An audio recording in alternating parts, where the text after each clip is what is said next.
At that moment, when the color of the evening sky was already beginning to melt in the mercury light of the approaching night, and the small one-story houses seemed to be covered with blue shadows, Detective Mark Stanton was sitting in a car parked at the side of the road, trying to collect all his thoughts into an even, logical chain.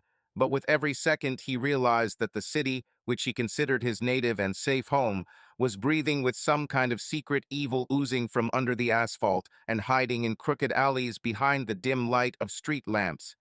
There was wariness in the air. People were less and less likely to leave their homes after sunset, and he, with his tenacious eyes and the intuition of a policeman, felt the ominous pulsation of this fear more than anyone else, as if someone very nearby was deliberately stirring up the atmosphere, preparing the ground for something truly terrible and cruel.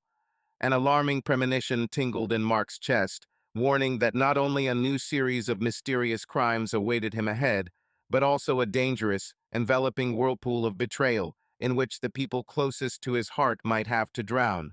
Mark Stanton, a 35-year-old detective at a local police station in a small American town, never complained about his fate. He loved smooth streets, quiet courtyards, and especially the warm atmosphere that filled the city with people who knew each other by name.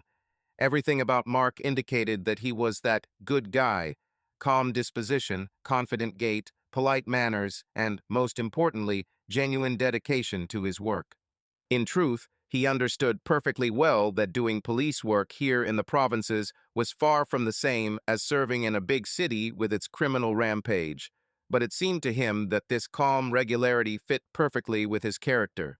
Moreover, he already had years of a happy marriage behind him with Kate, a woman who seemed to be able to turn all his ideas about the correct life into reality.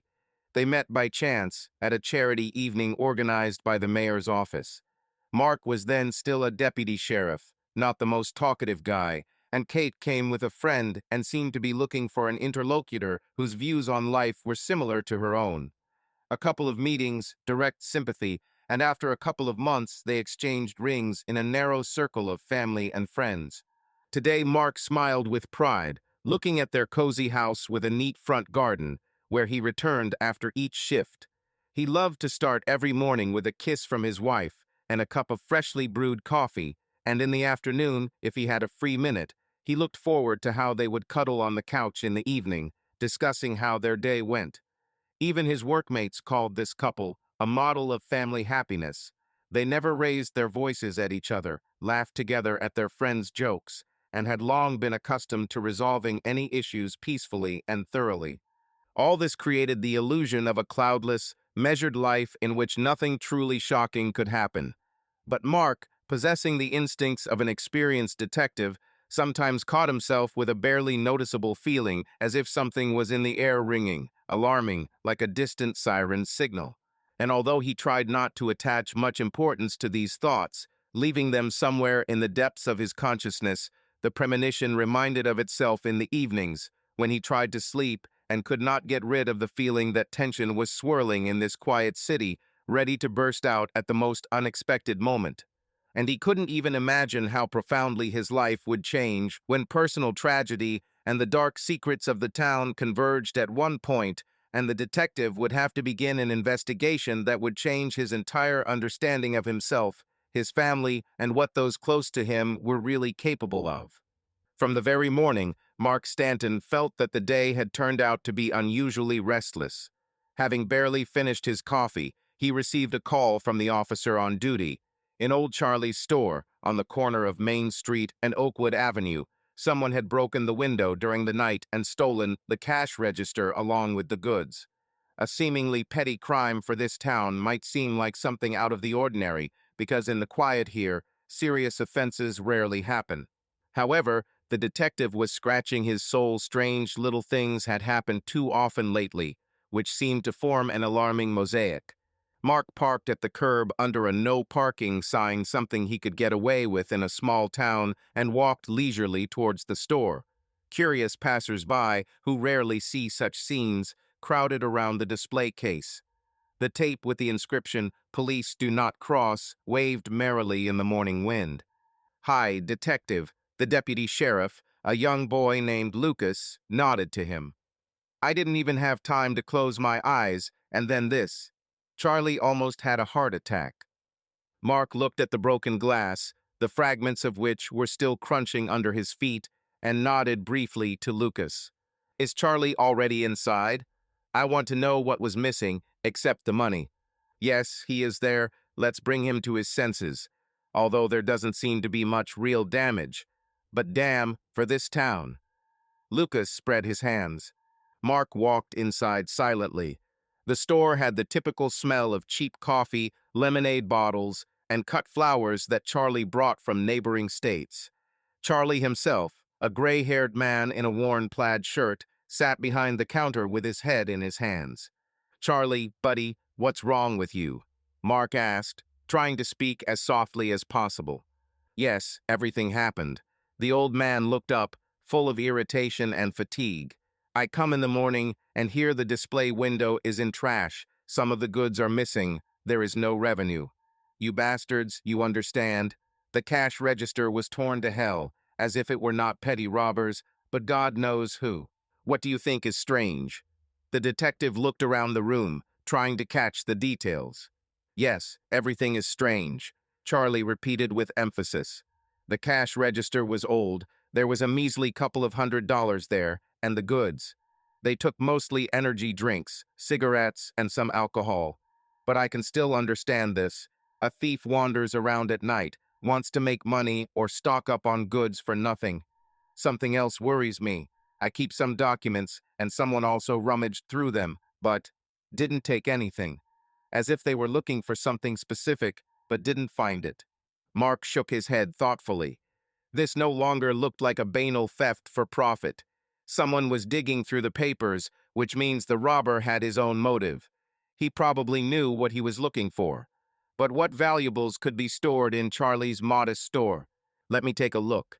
Mark, without waiting for an answer, went behind the counter to a small storage room, where there was indeed a mess.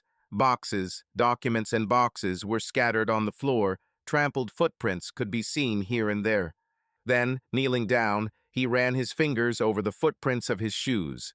The size is clearly larger than that of local teenage boys. There were deep scratches on the wall, as if someone had touched it with something metal. It could have been a random hacking tool, but Mark began to suspect that the criminal was not operating alone. "How are you feeling, Charlie?" Mark asked, emerging from the closet. "It's like I was hit with a sledgehammer." "I had a lot of nerves," the old man boomed. Mark looked at him with sympathy, then took a notepad out of his pocket. "Please write down what exactly was missing, the exact amount, the range of goods. And if you suddenly remember what exactly you had in the documents that they were looking for but didn't take, let me know right away." "Okay," Charlie muttered, "although there is nothing secret there. A couple of bills, a couple of receipts. Who needs them?" Mark squeezed out a knowing smile, although he felt in his gut that it was not that simple. Last night, not only did something strange happen in Charlie's store, he knew from neighbors on the street that in some places the lights went out. Someone reported interference on the CCTV cameras. Someone else complained of insomnia and noise outside the window. "Thank you, Charlie," Mark concluded briefly. "I'll be back as soon as there's news." Then he called Lucas and led him aside. "Look at the recordings from the street cameras, if they weren't glitching that night, and interview the neighbors. Maybe someone saw strangers. This whole picture confuses me. It looks like they want to confuse us." Lucas looked around with a wary glance and nodded. "Got it, boss. Do you think this is more than just petty theft?" Mark grinned, again feeling a slight pang of anxiety somewhere under his ribs. "I sense that something much darker than simple theft is brewing in this town. We have to be on our guard." Walking out of the store and putting his hands in his coat pockets, Mark took a deep breath.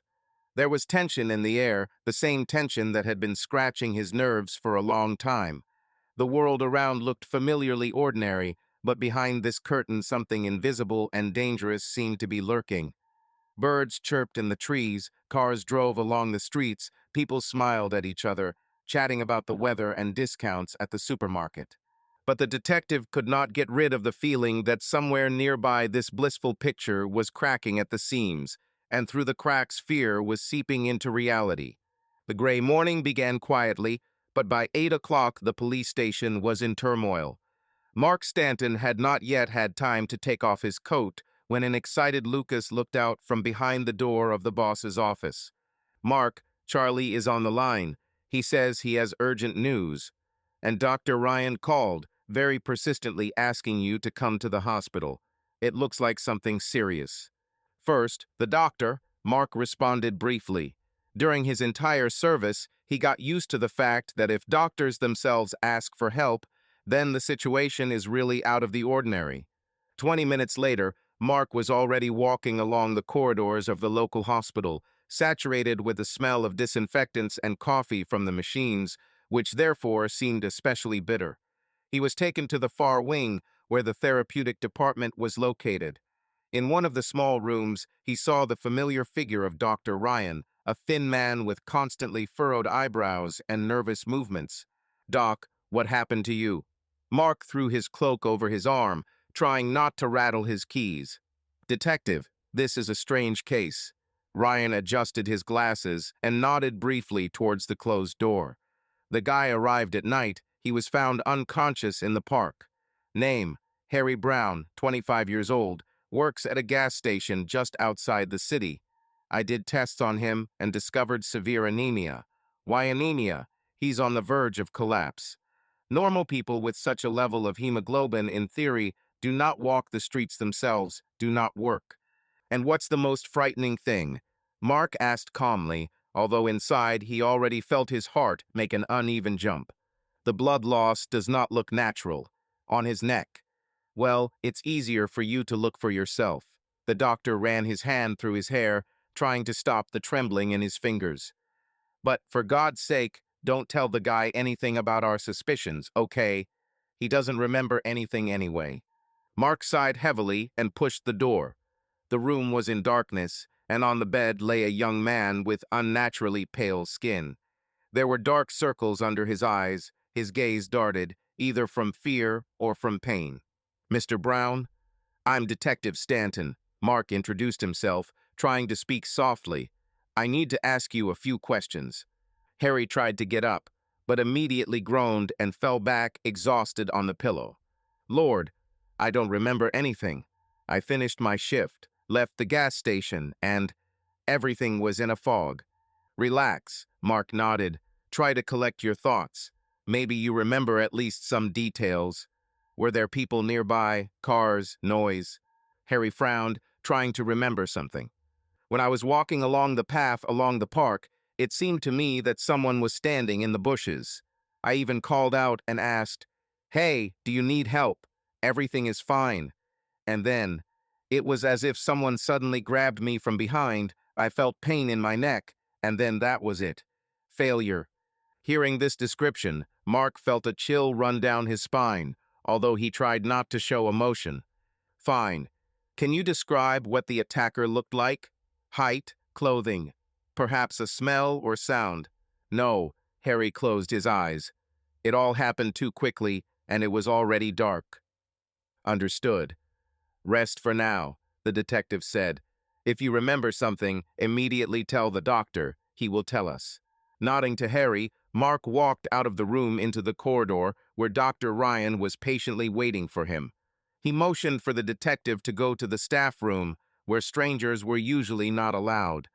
Here, among the racks of files and cabinets of medicines, the doctor looked noticeably tense. "Mark, listen." The doctor lowered his voice. "I found marks on his neck that resembled a bite. You see, two pinpoint punctures located about 2 centimeters from each other. It's not like the animal bites we sometimes see in farm kids where they get bitten by a dog or a fox. Moreover, the edge of the wound is neat, as if someone had pierced the skin with 2 sharp instruments." "Do you mean tools?" Mark clarified. "Or teeth?" Ryan spread his hands. "I don't want to believe it, but God knows, I can't come up with a reasonable explanation. It's like the plot of a terrible movie." Mark bit his lip, thinking. It is unlikely that the doctor would start talking nonsense just like that. Moreover, he himself did not believe in fairy tales about vampires or other mythical creatures. But the fact is the fact. The guy is bleeding and has wounds on his neck. The criminal, if it was him, acted very specifically, and the fact that Harry doesn't remember anything made the task even more confusing. Okay, the detective made notes in his notebook. I'll ask you, Ryan, to keep me informed of Harry's condition. And please don't spread all this too widely so as not to spread panic. Of course, the doctor nodded. I just ask that if it turns out that, he paused, searching for words, that there is some kind of maniac in the city, don't hush it up. I've seen something like this in major city reports, but never here. Understand? I'll try to get to the bottom of the truth, Mark promised and smiled for a moment, trying to cheer up the doctor. Thank you, Ryan. Leaving the hospital, Mark felt the weight of an incomprehensible fear. The city about which he could once say that there was never any serious crime suddenly began to reveal its dark side, and the strangest thing is that any rational explanations seemed somehow too far-fetched. At the same time, the thought of yesterday's robbery at Charlie's store came up. How does it relate to today's discovery? Perhaps there is no connection, or perhaps all are links in one chain. The image of Harry that he had just seen came back to his memory, a pale, exhausted face, two punctures on his neck. While these thoughts were spinning in my head, my mobile phone rang. Kate flashed on the screen, and my heart trembled a little. In recent days, immersed in work, he paid very little attention to his wife. Mark, will you be home soon? Kate's sweet voice came through the phone, in which he suddenly felt a slight tension. I prepared lunch, but if you're busy, I can just leave it in the refrigerator. Sorry, Kate, I'm afraid I won't make it out for lunch. This is a serious matter, he answered wearily. Understand? Well, then I won't interfere. Don't forget to at least eat somewhere. I don't want to feed you only coffee. She smiled cheerfully and then added, see you in the evening. Yes, definitely, the detective promised and clicked finish. A slight guilt stabbed inside. He really hardly showed up at home, and Kate, apparently, was worried. I'll talk to her late in the evening and tell her what's going on, Mark decided. Although he understood that he couldn't divulge too many details, the matter was secret, and it would be at least strange to explain about the bite on the neck. He glanced at his watch. He needed to return to the station and discuss everything with Lucas and, possibly, with his superiors. But in the depths of his soul, the detective already knew. He would personally handle this case and see it through to the end. The image of the attacker, whom probably no one had seen at 1:30 in the morning, seemed too ominous, but someone still had to walk around the park, rare homeless people, couples in love, teenagers running away from home. In a quiet town, everyone knows each other, and therefore any stranger's figure would hardly go unnoticed. However, in the evening, Mark was prepared for another surprise. The mayor of the city, Mr. Donovan, was already sitting in his office, smartly dressed, with an expensive watch on his wrist, in front of whom the red carpet was usually laid out for any questions. Detective Stanton, the mayor began as soon as Mark entered, I heard you took on this case with the young man from the park. I would like to ask you to keep the situation under control and, let's say, not make a fuss. You see, we have a fair soon and a delegation from a neighboring district is coming. I wouldn't want all this to be spoiled by rumors about some attacks. Mark suppressed his irritation with difficulty. Mr. Donovan, the man was seriously injured. I cannot promise that everything will be hidden if an interview with witnesses or an examination is required. The mayor turned the ring on his finger, casting a mocking glance at the detective. I'm not asking you to hide the facts, just tread carefully. Regularity has always reigned in our town, and I want people to continue to feel protected. Great, Mark thought. This guy is not worried about the victim, but about his image and doesn't want to spoil the holiday. But it would be unwise to openly contradict the mayor. Mark nodded briefly and promised that he would be as tactful as possible. After Mr. Donovan left, Lucas walked up to Mark and sighed quietly. It's going to be hard for you, boss. On the one hand, you need to find this unknown attacker, and on the other, the mayor will put a spoke in the wheels so that, God forbid, no one finds out that there is a monster in the city. and we won't trumpet this publicly, Mark said firmly, until we find real evidence. But believe me, Lucas, I won't let everything go to waste. And Lucas, seeing the detective's determination, patted him on the shoulder in understanding. The evening found Mark at the station doing paperwork. He was looking through reports of recent incidents, trying to catch a pattern. A person with anemia, a break-in at a store at night, incomprehensible power outages. Little things, but together they add up to an alarming picture. And the most unpleasant thing is that the police have not yet had any leads. The cameras have not recorded anything remarkable, and the townspeople have not yet filed complaints, except for Charlie and Harry. By midnight, Mark realized it was time to go home. He stood up, stretched, and went outside, where the night air was surprisingly cold and biting. Throwing the folder under his arm, he could not get rid of the persistent feeling that somewhere in the depths of the dark streets was hiding a secret that could split his usual life into small fragments. And this anxiety only intensified when, walking past a deserted park, he noticed how the moonlight was falling on the benches and trees, outlining silhouettes, and for a moment it seemed to him that someone's figure flashed through the thicket. But is it worth chasing ghosts in the night? Maybe it's just nervous tension, fatigue. Or is someone really standing on the sidelines, closely watching him, waiting for the moment?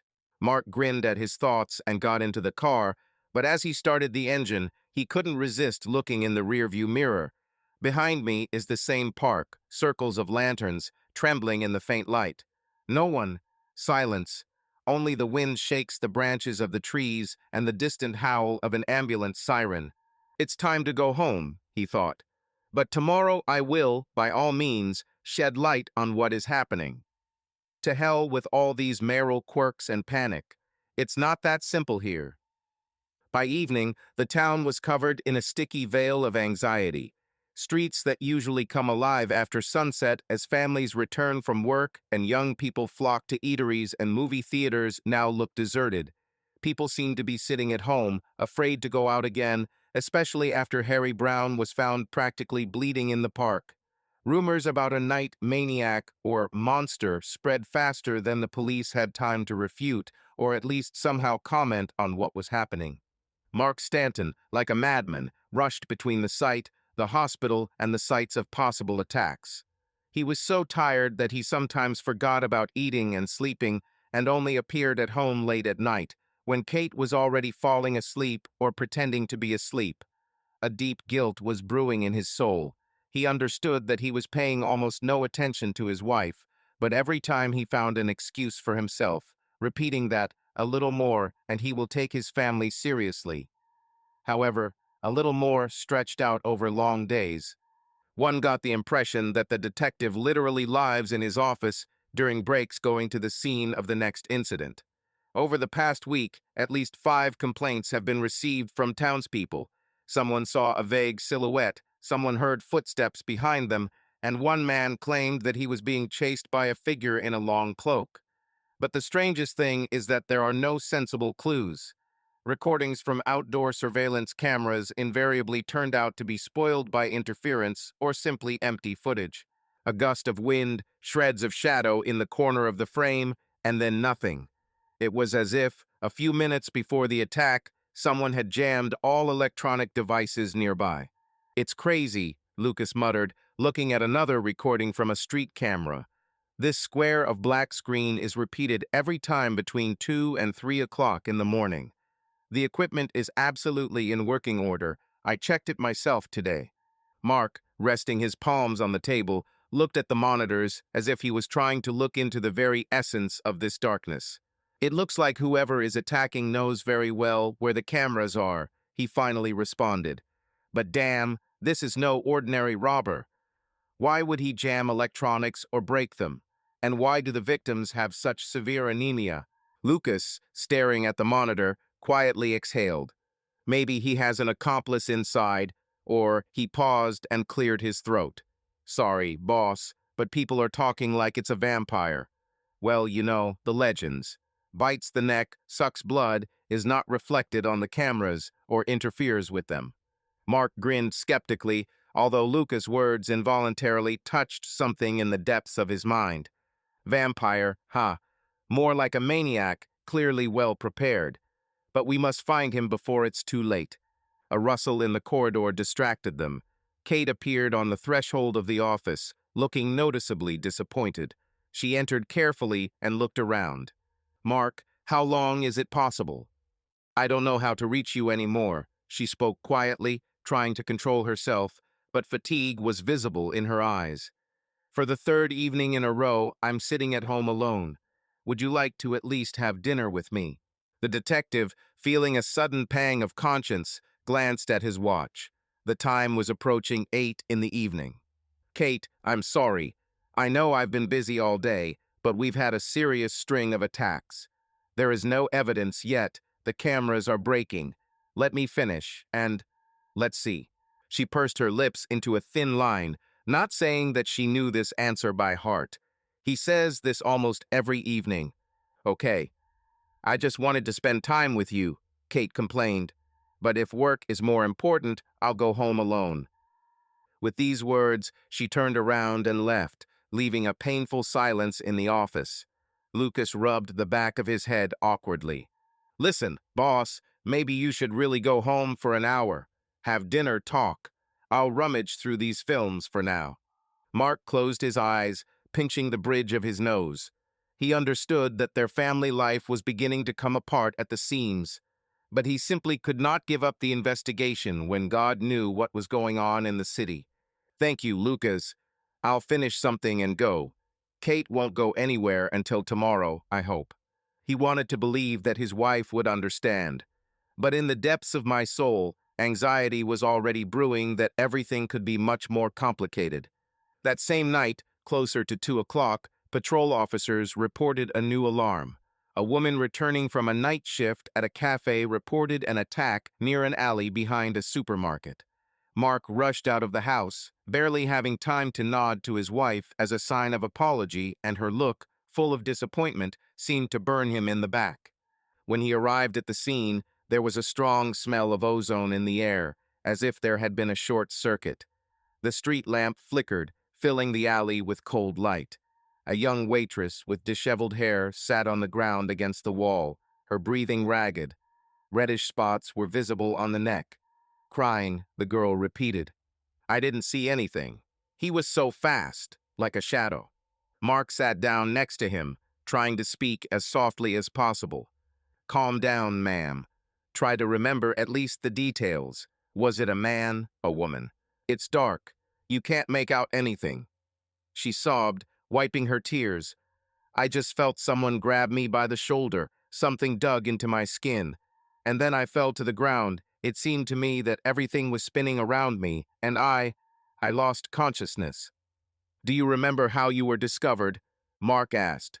"No, I woke up, and 2 guys from a local bar were standing over me. They called an ambulance and the police." She clenched her fists convulsively. "It was some kind of person or a beast. Can you find him?" Mark squeezed her hand slightly, trying to calm her down. "I'll do my best, I promise." The paramedics arrived and carefully placed the girl on a stretcher and took her to the hospital, leaving the detective with a team of patrol officers. Lucas peered at the switched-off security camera above the back entrance to the supermarket. "You don't have to ask, boss. I already checked the camera didn't record anything again. It's as if someone deliberately knocked her out just minutes before the attack."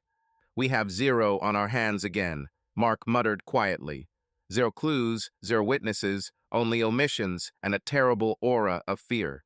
The wind stirred the folds of his cloak, and in the weak light of the lantern, the detective's face looked gloomy and haggard. He felt the small town being plunged into darkness, and all he could do was hold on to the illusory hope of cutting this Gordian not before it was too late. When he finally returned home at 4 in the morning, Kate was already asleep or pretending to be asleep. In the kitchen, left in perfect order, food was cooling lonely on the stove. Mark glanced at his watch, realized that he had not eaten for almost a day, and yet did not dare to touch the dinner prepared by his wife. Sighing, he quietly walked into the bedroom, trying not to disturb her sleep. But when he saw Kate's faint silhouette under the blanket, he realized that she was awake. Her shoulders were trembling slightly, as if she was on the verge of tears. For a moment his heart sank. He wanted to lie down next to him and hug him, but something stopped him: fatigue, tension, and vague anxiety because of the nightmare haunting the city. He quietly sat down in a chair and rubbed his face tiredly. How to continue to live? A thought flashed. The investigation consumes all my time, and Kate, she's also a living person. She needs me.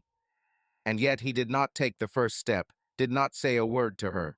Meanwhile, the city fell asleep with a feeling of creepiness, as if an unknown shadow continued to wander through the narrow streets, leaving behind only silent, disabled cameras and people who had lost a lot of blood and memories.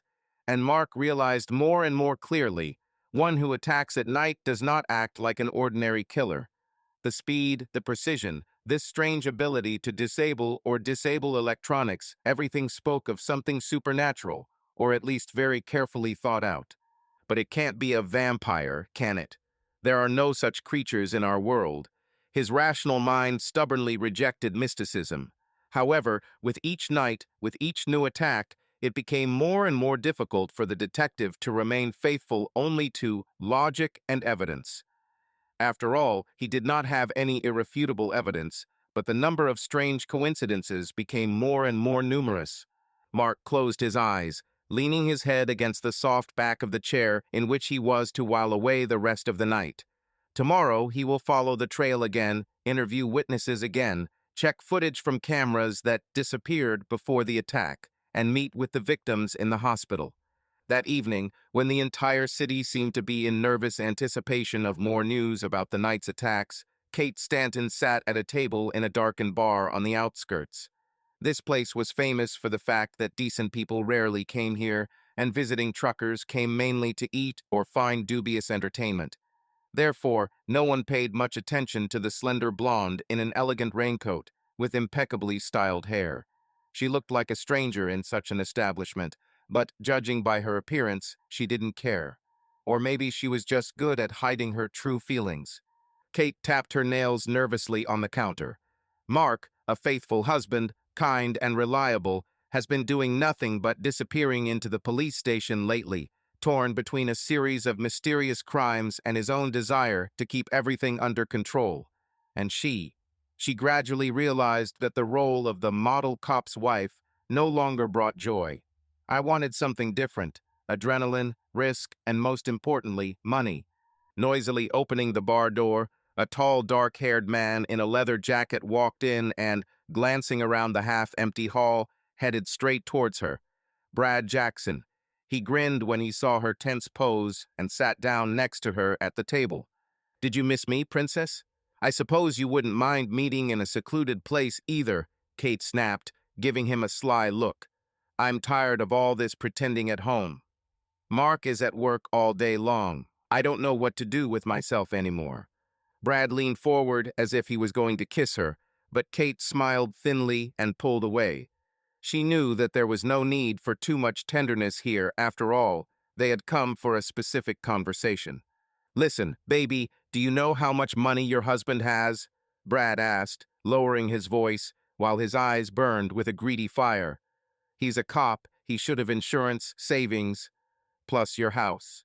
The idiot is sitting in his office looking for some kind of vampire, and you and I could have gotten the hell out of here if we had put this into action."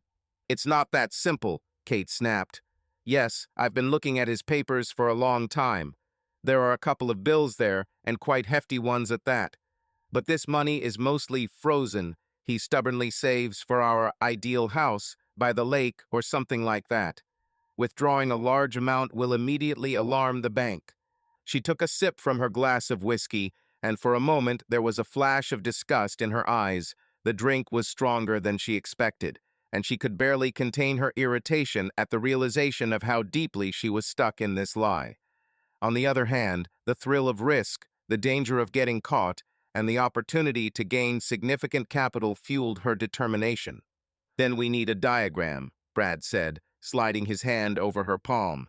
"Persuade him to invest this money somewhere, then carry out the fraud.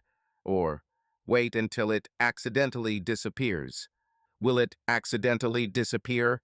Kate raised an eyebrow, but there was no obvious protest in her voice. Let's just say that I've been considering this option for a long time.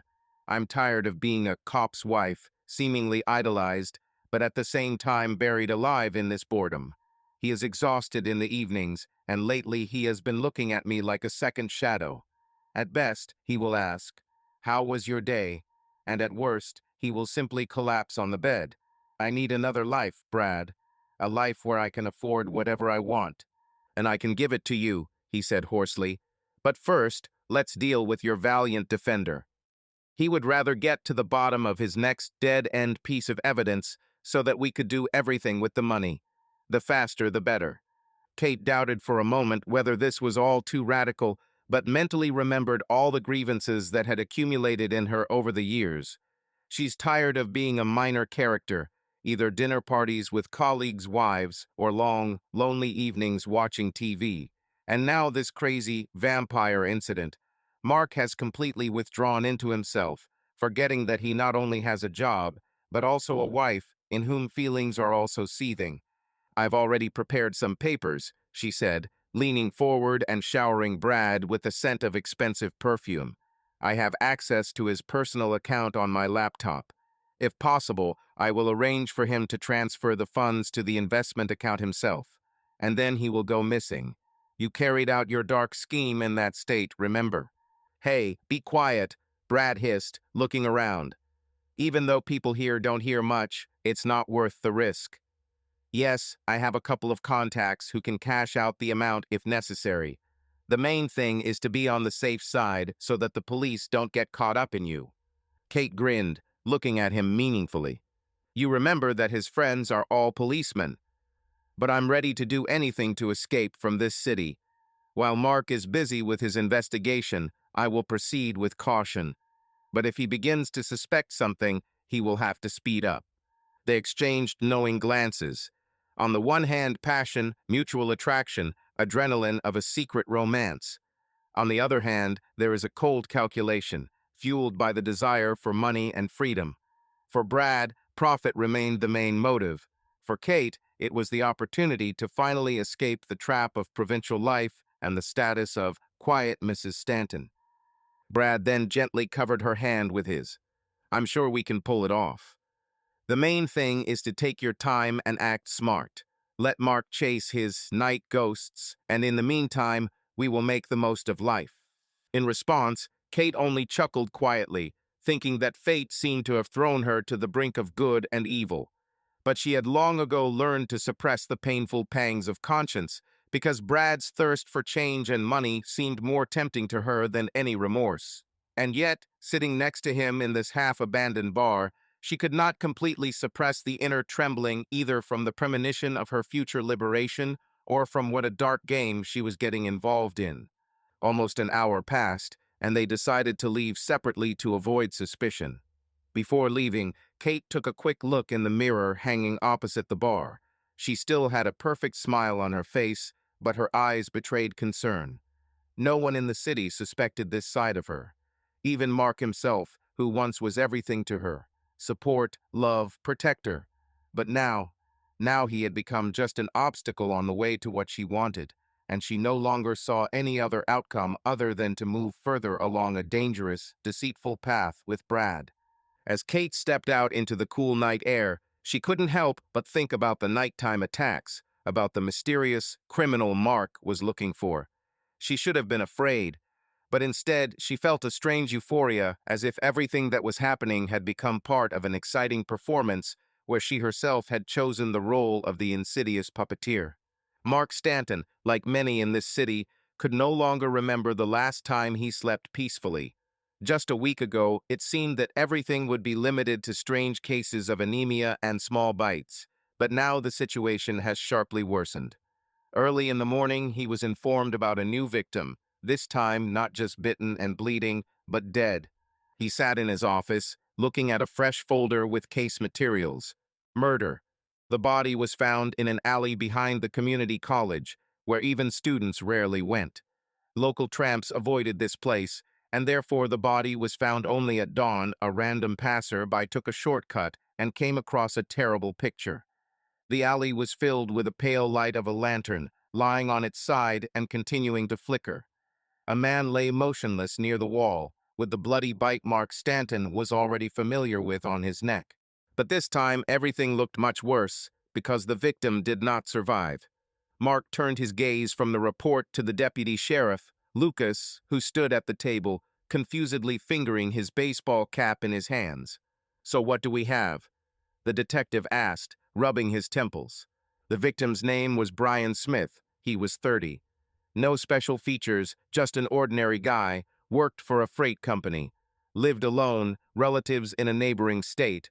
Apparently, he went out on business at night and was, well, taken by surprise. Lucas cleared his throat nervously. There are injuries on the body very similar to previous attacks, only in a more severe form. And Mark, there was almost no blood around. The detective involuntarily squeezed the pen in his fingers. Now the criminal has clearly taken a step further. He no longer just leaves exhausted victims, but kills them. "What do the doctors say?" he asked, wincing at the heavy thought that he would have to inform the mayor again. Dr. Ryan made a preliminary conclusion: death from extensive blood loss. It seems that in a few minutes, almost all of Brian's blood was literally sucked out. Lucas shuddered, pronouncing the word sucked out. And again, camera failures. All those standing near the college recorded only some kind of interference. Not a single face, not a single silhouette. Mark smiled wryly, although there was no joy in it. The killer acts too quickly and clearly, as if he plans everything in advance. And damn those bites. I swear, Lucas, in my practice, I've come across maniacs who imitated animal bites, but to do something like that. He paused, frowning. "Okay, let's go to the crime scene. Maybe we'll find at least some clues."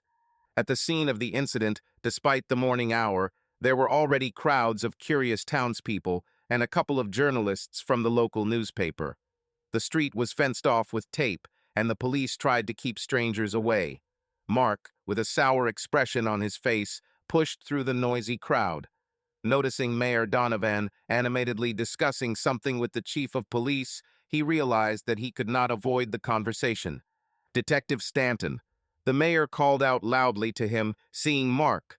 "I demand an explanation. What does it mean, a new attack, and even death?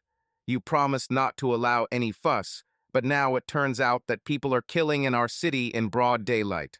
Mark stopped in front of him, struggling to remain calm. "As far as I know, the attack happened at night, not during the day, Mr. Donovan. Unfortunately, we are dealing with a serious criminal. We are doing everything we can to find him."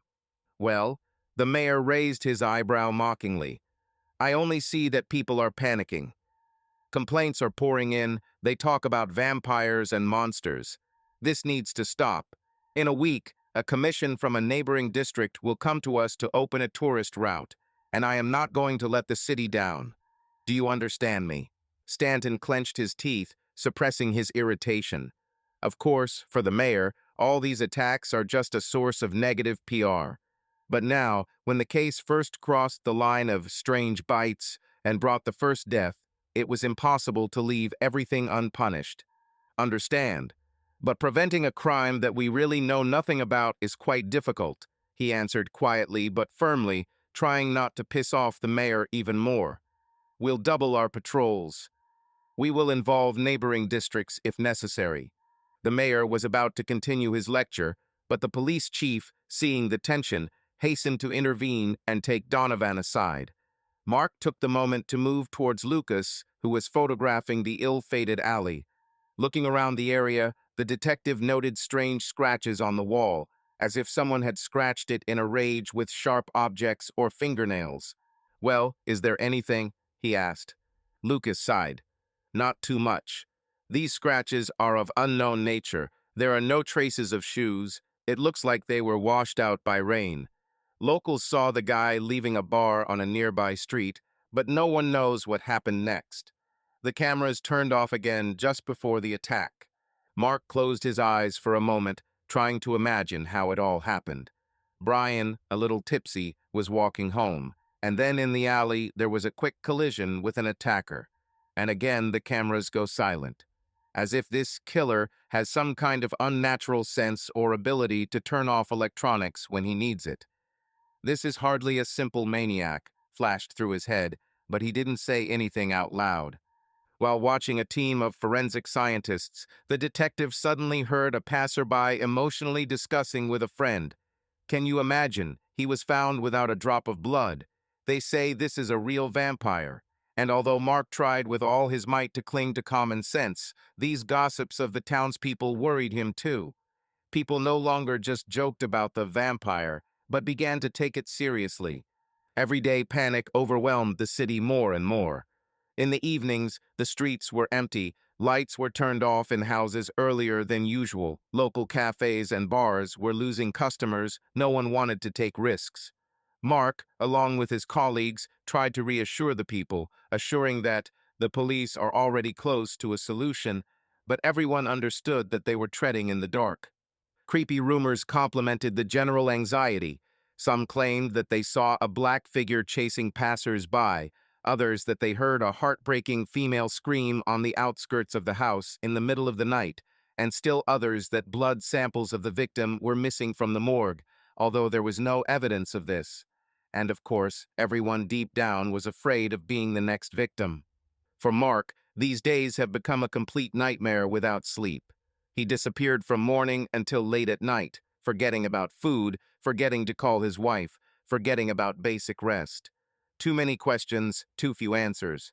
Sometimes he was so immersed in thoughts and examinations that he literally lost track of time and returned home when morning was already approaching outside the window, tired, exhausted, and extremely tense. Kate almost stopped asking when he would be home. It was pointless. She saw that her husband was in his inner reality, and her own reality moved further and further from him. Now she no longer felt either guilt or embarrassment when leaving for meetings with Brad. In the end, he achieves this himself. She quietly justified herself in front of the mirror, adjusting her makeup. One night, just before morning, Mark went to another call. Someone, out of fear, called the police station, claiming that he had been attacked by ghostly creatures. It turned out that he was just a guy who had gone far into an alcoholic stupor, who imagined shadows on the street. But in Mark's eyes, even this false alarm added to the fatigue that he had long carried in his soul. The city became a field of fear, where every step risked turning into an attack, or paranoia. When he returned to the station, Lucas met him at the office door with a crumpled face, holding a printout in his hands. "Chief, you should watch this. We found another detail that was repeated in some victims." Mark wearily took the piece of paper and ran his eyes. The cause of death: hemoglobin level, 2 puncture marks, signs of exposure to electrical appliances. Everything was the same, but at the bottom there was a new line: increased levels of adrenaline and certain substances that usually occur only in people who have experienced severe shock or pain in a short period of time. It turns out that all the victims, moments before death or fainting, experienced a sharp surge of adrenaline. Lucas pointed to the tests. It was as if whoever was attacking them was scaring them half to death, and then everything happened very quickly. Mark frowned, trying to find logic. This means that this killer not only takes them by surprise, but brings them to the extreme level of horror. It looks like some kind of nightmare performance. His soul became even heavier. The violence was aggravated by playing with the fear of the victims. He imagined how these people felt approaching death, realizing that no one would come to the rescue. The howl of a siren could be heard from the street, either an ambulance or a fire department. The traffic noise had long died down here in the evening, and now through the windows of the site, it only intensified the anxiety. "Okay," Mark finally said, throwing the papers on the table.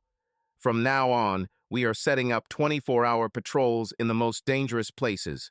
Maybe at least this way we can get on the trail. And, Lucas, keep your eyes open.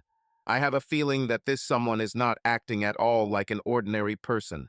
Lucas wanted to ask if the detective believed in the involvement of the supernatural, but seeing Stanton's hard look, he restrained himself. That night, the detective did not arrive home on time again.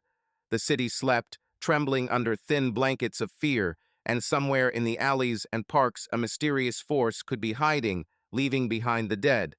Mark himself became more and more immersed in this terrible investigation, not noticing how on the personal front people much closer to him than the unknown night killer were preparing betrayal for him. He had no doubt about one thing. The killer began the hunt in earnest, and if the police don't find a way to stop him soon, there will be even more victims. And then, perhaps, instead of a quiet town with friendly houses and green lawns, a new gloomy place will appear on the map of the United States, where on every corner people will whisper about a bloody monster. The gray dawn was just breaking over the rooftops when Kate Stanton, deftly dodging street gazes, dived into Brad's car, parked at an old hangar on the outskirts. This place is almost abandoned. Construction materials were once stored here, then the warehouse moved to a neighboring state, and now rarely anyone showed up in the dilapidated premises. Only a couple of random tramps could spend the night inside, but they did not attract attention to other people's cars and people they were too accustomed to their own invisibility. The smell of cheap air freshener reigned in the cabin, and, mixed with it, the scent of Brad's men's perfume. He sat slumped in the driver's seat, and when he saw Kate, he grinned. "Well, hello, beauty. You're a little paler than usual today." She shuddered, took off her dark glasses, and rubbed the bridge of her nose. "I didn't sleep well. Mark hardly appears at home, and when he appears, his thoughts are somewhere far away. Also, this whole damn story with the attacks. People locked themselves in their houses, howling in fear, and I'm already sick of this atmosphere." Brad leaned forward a little, placing his hand on the steering wheel. "Well, at least this plays into our hands. The police and Mark are busy with these attacks, which means we can carry out our work more calmly. Have you looked at exactly how much you can get out of his accounts?" Kate nodded, glancing over the window. Cold morning light filtered through the rusty fragments of the hangar gate, highlighting the dust swirling in the air. "I managed to look at his bank statements. That's quite a sum, Brad. Plus, there is an insurance policy in the event of Mark's death or serious injury, which could enrich me, and well, whoever will be nearby." Her lips twitched in a meaningful smile. "But to get this money quickly, you need his signature or at least a staging of an accident." Brad listened to her, looking tense and focused. Unlike the rollicking tone he usually gave, his voice now sounded low and cold. "An accident can be a dangerous situation. The police will start digging. Even if everyone is worried about some kind of vampire bullshit right now, the death of their colleague, especially one like Mark, will raise a lot of questions. Do you think it will work?" Kate bit her lip nervously. "I was already thinking, maybe I could set it up as if he was attacked by this unknown killer. But to leave not just beaten, but—" She didn't finish, looking away. Even she, with her cold determination, had a hard time saying it out loud. There was a painful pause in the car, and then Brad released the handbrake and laughed quietly, as if trying to diffuse the atmosphere. "Do you want your beloved to become a victim of a mysterious monster? An interesting move, but such a risk. We must take into account that Mark's brain is not empty. He will see through the trick if he suspects even for a moment that people did it. And one more thing, if his body is not found, then the insurance may not work. It will simply be missing in action, and this will drag on for years." She opened her mouth to object, but immediately frowned when she saw her husband's name on the phone screen. After a moment of hesitation, Kate clicked reject call. Brad glanced at her smartphone and pursed his lips. "Well, you see, he's trying to get to the bottom of you, at least get through to you. Maybe he had suspicions. I think not yet. He rather wants to make sure that everything is fine at home. But," Kate frowned, "lately I've been catching him looking strangely more and more often. It's like he understands something, but doesn't say it. At least that's what it seems to me. And friends at the police station said that he was not himself. He walked as if on pins and needles." "That's what I mean," Brad shook his head. "Mark is not a boy. Maybe he feels that there is something in the air." He leaned forward, looking Kate straight in the eyes. "We must act before he seriously follows our trail. Either slip him pieces of paper to transfer money, under the pretext of a profitable investment, or he made a significant pause, or decide on more radical measures. Radical measures, Kate whispered. Are you seriously proposing to kill him? Brad shrugged. Not necessarily with your own hands. The city is full of desperate people who are ready to do anything for money.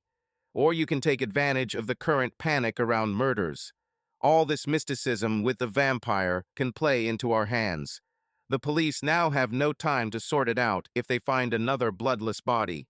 They will decide that this is the work of the same maniac, and we will be covered in chocolate. Kate winced. Many times in her imagination, she replayed a scenario in which Mark disappears from her life, and she is left with the money. But it's one thing to fantasize, and another to discuss it with such methodical clarity. Still, she didn't answer. Instead, she asked coldly, how are you going to implement this? You do understand that if something goes wrong, both of us will face jail time or worse. I've already made inquiries. There is a guy from a neighboring city who deals in dirty deeds. For a certain amount, he can arrange for a person to evaporate according to all the rules and the body. He made an eloquent gesture no one will find. But it's expensive, and time is short. Kate nervously drummed her fingers on the armrest, realizing that their plans were becoming more and more harsh and dangerous. However, she herself took this path. Mark is the person to whom she owes her measured life, and at the same time, he has become for her something like a cage from which she wants to free herself. Doesn't she deserve freedom and money? Okay, Kate finally said, trying to stop the trembling in her voice.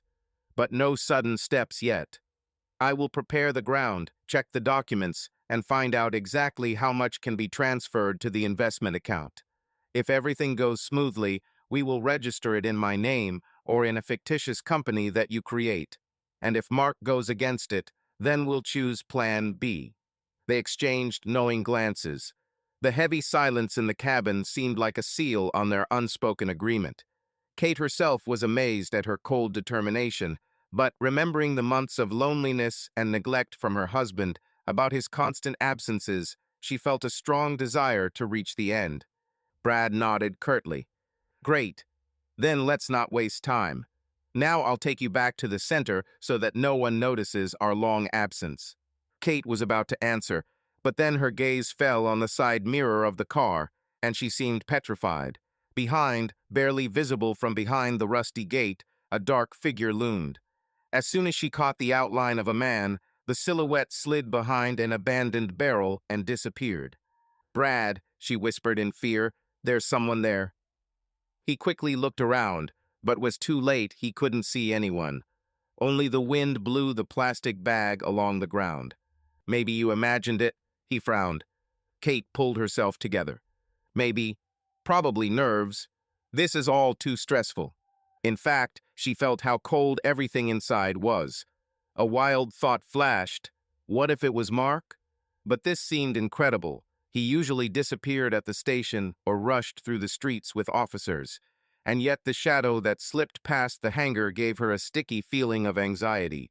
In fact, it was Mark. He managed to approach from the other side, seeing a familiar female figure getting into the car. Out of curiosity, or maybe out of subconscious suspicion, I decided to follow up. What he heard shattered all his ideas about his wife, about himself, about trust and marriage. Huddled behind a rust-covered barrel, he clenched his fists until it hurt, listening to Kate and Brad calmly discuss options for his disappearance. The noise of the wind drowned out some phrases, but the meaning was obvious. His beloved wife has a lover, and together they plan to kill him for money. Everything in his eyes was pulsating red. He barely restrained the impulse to jump out right now, rip off the car door, and strangle this bastard. But the last drop of prudence forced him to hide. If they are already ready to take such steps, it is better to collect maximum evidence. In addition, a cold professional voice sounded in my head. You are a detective. Think rationally. Do not give in to emotions. If you tell the truth, she can get away with everything, and you don't have evidence yet. And from somewhere deep in his soul, fear emerged. He couldn't believe that Kate, once tender and devoted, was now talking so calmly about his death. He heard Brad mention a certain person from a neighboring city who could settle the issue without leaving a trace. I heard mention of an investment account. I heard that Kate does not intend to stop. It seemed to him that just a little more and his heart would jump out of his chest from furious anger and betrayal.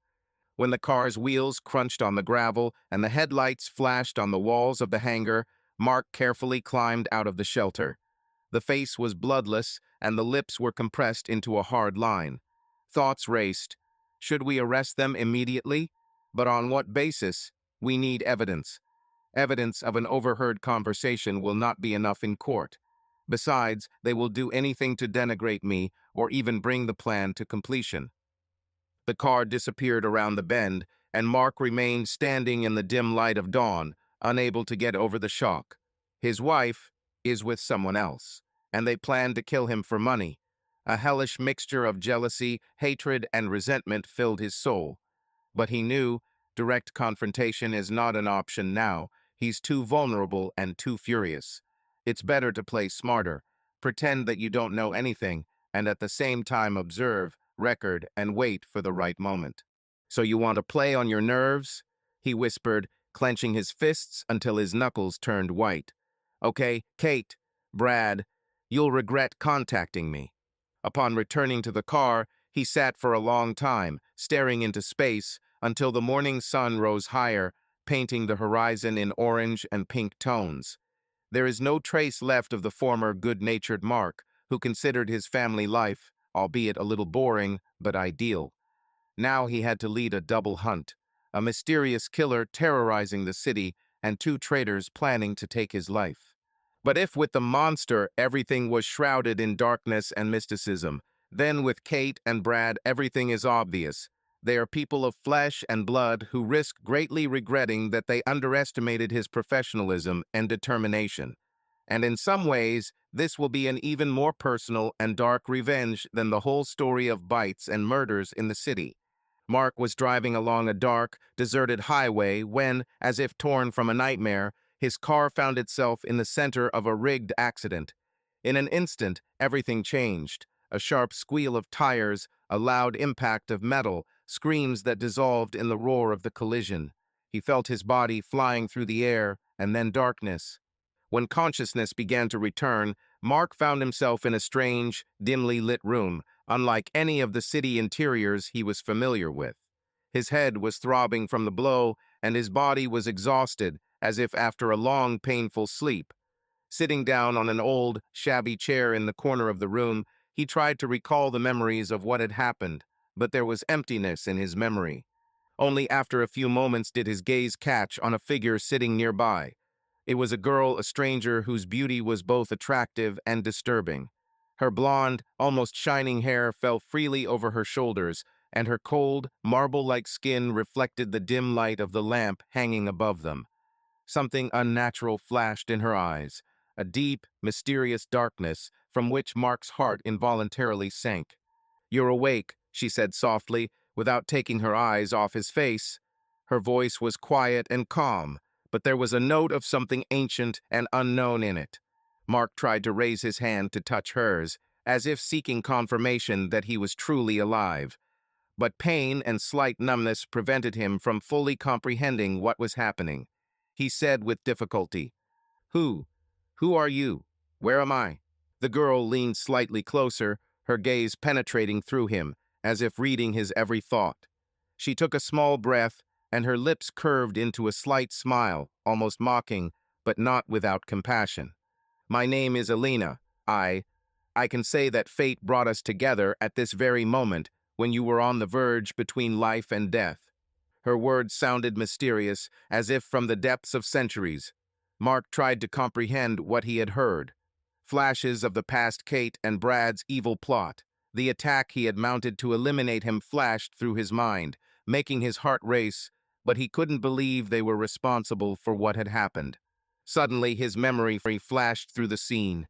The dark night, the evil plans of his wife and lover lurking in the shadows, and the cold determination in their voices.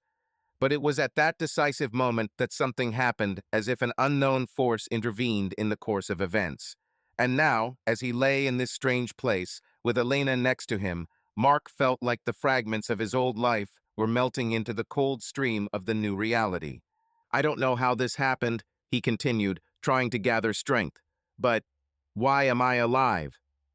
Elena lowered her gaze to his exhausted face and said quietly, "Sometimes fate gives you a chance where you least expect it. Or maybe someone or something has decided that your life is not over yet." Mark tried to stand up, relying on the weakness of his arms, and his thoughts were racing. Should he take revenge on the traitors, get to the bottom of the truth about their insidious plot, or maybe he first needs to understand what kind of force intervened in his fate?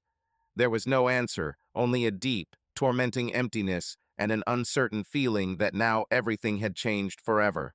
Elena watched him carefully. Her gaze remained unchanged. There was a mystery in it that beckoned and frightened at the same time.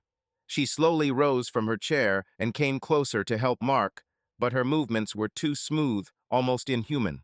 "You must know, Mark," she whispered, as if addressing not only his ears, but also his very soul, "that now you stand on the threshold of a new path, full of secrets and dangers. And I will be there to help you figure out this maze, even if the truth turns out to be much worse than you could imagine." Mark came to his senses at dawn, in the same dilapidated room, where old lamps flickered and faded wallpaper seemed like bizarre shadows under the dim light. All his limbs ached with pain, but the most searing pain lived inside from the betrayal of Kate and Brad, from the event that almost cost him his life.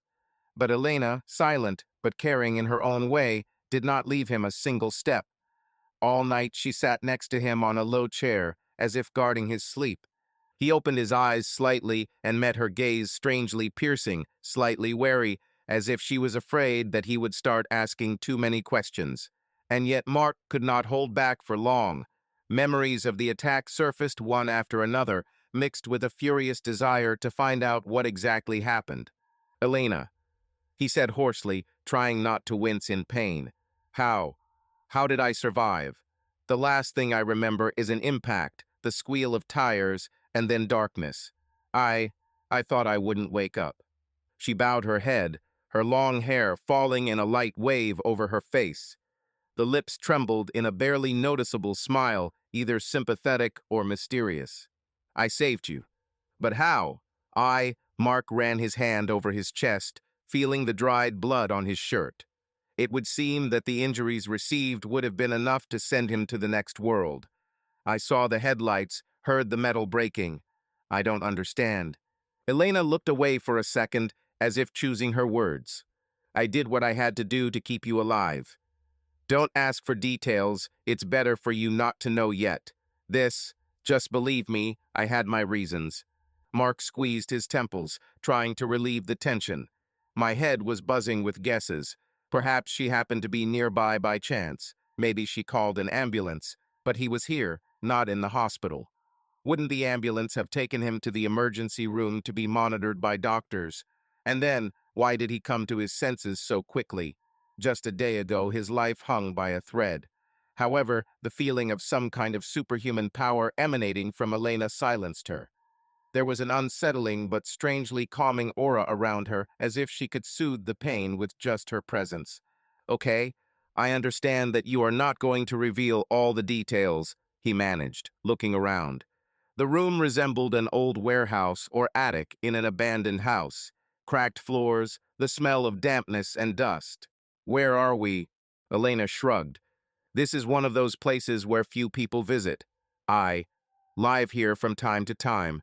You need to rest until everything heals properly, and then decide for yourself what to do next."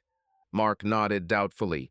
His heart burned with rage. He could not forget how Kate and Brad tried to send him to the next world. But now that he was deep underground with this strange girl, the easiest thing to do was to distance himself from everything and take a break. He looked at Elena with a hard look. "Thank you for saving me, although I don't understand why. But I can't stay here for long. I still have unfinished business." Elena smiled at the corner of her mouth, and something inhuman sparkled in her eyes. "I know. You can consider that you and I now have a common goal to settle accounts with those who do evil." He didn't ask what it meant. He silently closed his eyes, trying to calm the storm inside, and decided that time would put everything in its place. Meanwhile, at the other end of town, Kate and Brad were literally glowing with triumphant joy. A day had passed since the accident that they had secretly arranged, and there had been no news about Mark. The car was found in a ditch, twisted like an accordion, blood in the cabin. The police were inclined to believe that the driver's body was carried away or thrown back when hit in a windfall behind the road. There were searches, but to no avail. "I told you that everything would go smoothly," Brad said with satisfaction, sitting in a chair in a country house where they were hiding from prying eyes. He reached for his whiskey glass and grinned. "If it weren't for me, you would hardly have taken the risk. And now freedom." Kate, gracefully throwing her legs over the armrest of the sofa, nodded, biting her lips with excited laughter. "I can't believe that everything is so easy." He's an experienced cop. But everything came together, these night attacks and the distraction of the police. She took a sip from her glass of champagne and winked at Brad. "Wow, how symbolic. They say they found the car, but nobody. This means that even if something comes up, they will not have accurate evidence that we staged the accident. Only we know that Mark is dead." Brad's loud laughter, mixed with the clinking of glasses, filled the room for a moment. They both felt hysterically relieved that finally that damn cop, with his impeccable reputation and insistent moral code, was out of the way. And ahead is money, freedom, and complete power over your life. True, Kate has already made inquiries with the insurance company. The transfer of a large amount will be unblocked only after Mark is officially declared dead. But this is a matter of time, especially if the search does not yield results. And then the bank accounts will be in her hands because she is the legal spouse. Everything is going as well as possible, she rejoiced to herself. "By the way," Kate remembered, fixing her hair, "I have a meeting at the bank tomorrow afternoon. I want to quietly prepare the documents so that as soon as Mark is declared dead, I can transfer the funds to another account." "Great. In the meantime, I will complete the deal with the hotel in Mexico that I was talking about. We'll go there when everything is ready. Money, son, see." Brad winked at her, and no Mark in the area. They burst out laughing, sincerely rejoicing at their bright future. And they didn't even suspect that the police at that moment received an alarming call from one of the nurses at the city hospital. "It seems that your detective. I'm not sure, but I saw how he was brought to us in an unconscious state in an ambulance, and then he disappeared." She said hastily, "Missing? How did you disappear?" The officer did not understand what the woman was getting at, but she just mumbled, "I can't explain. A patient with serious injuries suddenly disappeared, no discharge documents. Maybe it wasn't him." However, the police still opened a report and began checking clinics, morgues, and neighboring cities. The rumor about the lost body and the incomprehensible patient reached the ears of acquaintances, and one of them blurted it out in a conversation with a friend in the evening, and he turned out to be Brad's friend. So, when Brad decided to relax in a bar, an acquaintance approached him and said with an incredulous smile, "Listen, is it true that your cop friend, Mark, might be alive? There is a rumor that he was seen, barely alive, but, he was saved after the accident." Brad froze as if struck by thunder, dropping his glass of beer to the floor. The glass shattered with a crunch. A painful spasm of fear was felt in my chest. "What do you mean?" "Alive? His car is trash, bloody. He squeezed out, his heart pounding like crazy. This is probably a mistake." The friend shrugged. "Well, I'm surprised myself, but the city is small. Rumors spread quickly. People say that someone picked him up, or he somehow got out on his own. Nobody knows where he is." Everything inside Brad froze. He remembered the hasty preparations with Kate, their joy. If he's really alive. Horror hit my nerves. He will find out that it is us. He will simply kill us, or worse, hand us over to the police. Unable to think of anything better, Brad, trying to look calm, waved it off. "Yes, all this is nonsense. The body was not found, so the stories began to spread. Okay, wait, I'll call you back." He rushed out of the bar, grabbing his phone, dialing Kate's number. The signal went off several times before she answered. Her voice sounded pleased, but there was impatience in it. "Brad, honey, I just got out of the shower. What happened?" "This is a bad deal, Kate," he hissed into the phone. "I have rumors that Mark may be alive. Understand, people say that he was seen or that he disappeared somewhere from the hospital after the accident." At the other end, Kate froze, dropping the white towel to the floor. Her heart sank to her feet. "Can't be. This is nonsense. Mark's car almost fell apart from the impact. We planned everything ourselves." "I know," Brad muttered, feeling fear mixed with rage growing in his chest. "But if he really survived, then we're screwed. He will understand who caused the accident. We don't have many enemies. And this whole story with the bills, these are just rumors." Kate's voice broke into falsetto. "Okay, calm down. We need to check. I find out what they say at the station from a secretary I know. If it turns out that Mark is really alive, then, damn, we'll have to get out of town immediately or finish the job." Having said this, she hung up, and Brad was left standing in the middle of an empty street with the feeling that the ground was disappearing from under his feet. There was no trace left of the joy that seemed to overwhelm him just an hour ago. Now he and Kate will have to act fast and hard before Mark returns for his revenge. For several days now, Mark had been in an abandoned warehouse with Elena. He was recovering from an assassination attempt that almost cost him his life. The deep abrasions on the body miraculously healed quickly, but the scars on the soul left by the betrayal of his wife and Brad stung unbearably. Having barely caught his breath, Mark realized that everything was worse in the city. The terrible attacks continued. But now, when he was supposedly dead to those around him, he had to act secretly. However, the strangest thing was happening inside Mark himself. His head was haunted day by questions about Elena. At first, he thanked fate for her appearance, because it was she who pulled him out from under the ruins of the car, not allowing him to die. But with every hour spent nearby, the detective noticed eerie inconsistencies more and more sharply. Elena did not eat or drink even once, while Mark himself felt brutal hunger. When he accidentally touched her hand, the skin was unnaturally cold. It seemed like she never slept. As soon as he woke up at night, he saw her figure sitting in the dark and silently looking at one point. Mark kept telling himself that she might have a rare disease or some kind of traumatic past, but the cop's gut instinct was screaming. "There's something much more here." Lucas called in the evening. As soon as he heard the rumbling of the backup phone, Mark winced. His friend and assistant quietly, almost in a whisper, said that a new case had occurred. On the outskirts of the city, they found a man with severe anemia and traces of 2 punctures on his neck. "He barely holds on in this world. There was almost no blood left in the body." "Chief," Lucas' voice sounded strangled, "this is just some kind of hell. People are panicking. No one wants to leave their houses at night. And the mayor growls at the police, saying that we can't do anything. I have no one else to turn to." I thought, what if you were alive? What if you could help? Mark felt his heart pounding with helpless rage. He glanced at Elena. She was sitting in the far corner, shaded, and seemed to be listening to their conversation. He answered quietly, "I will choose a moment and help as best I can. Don't tell anyone we talked.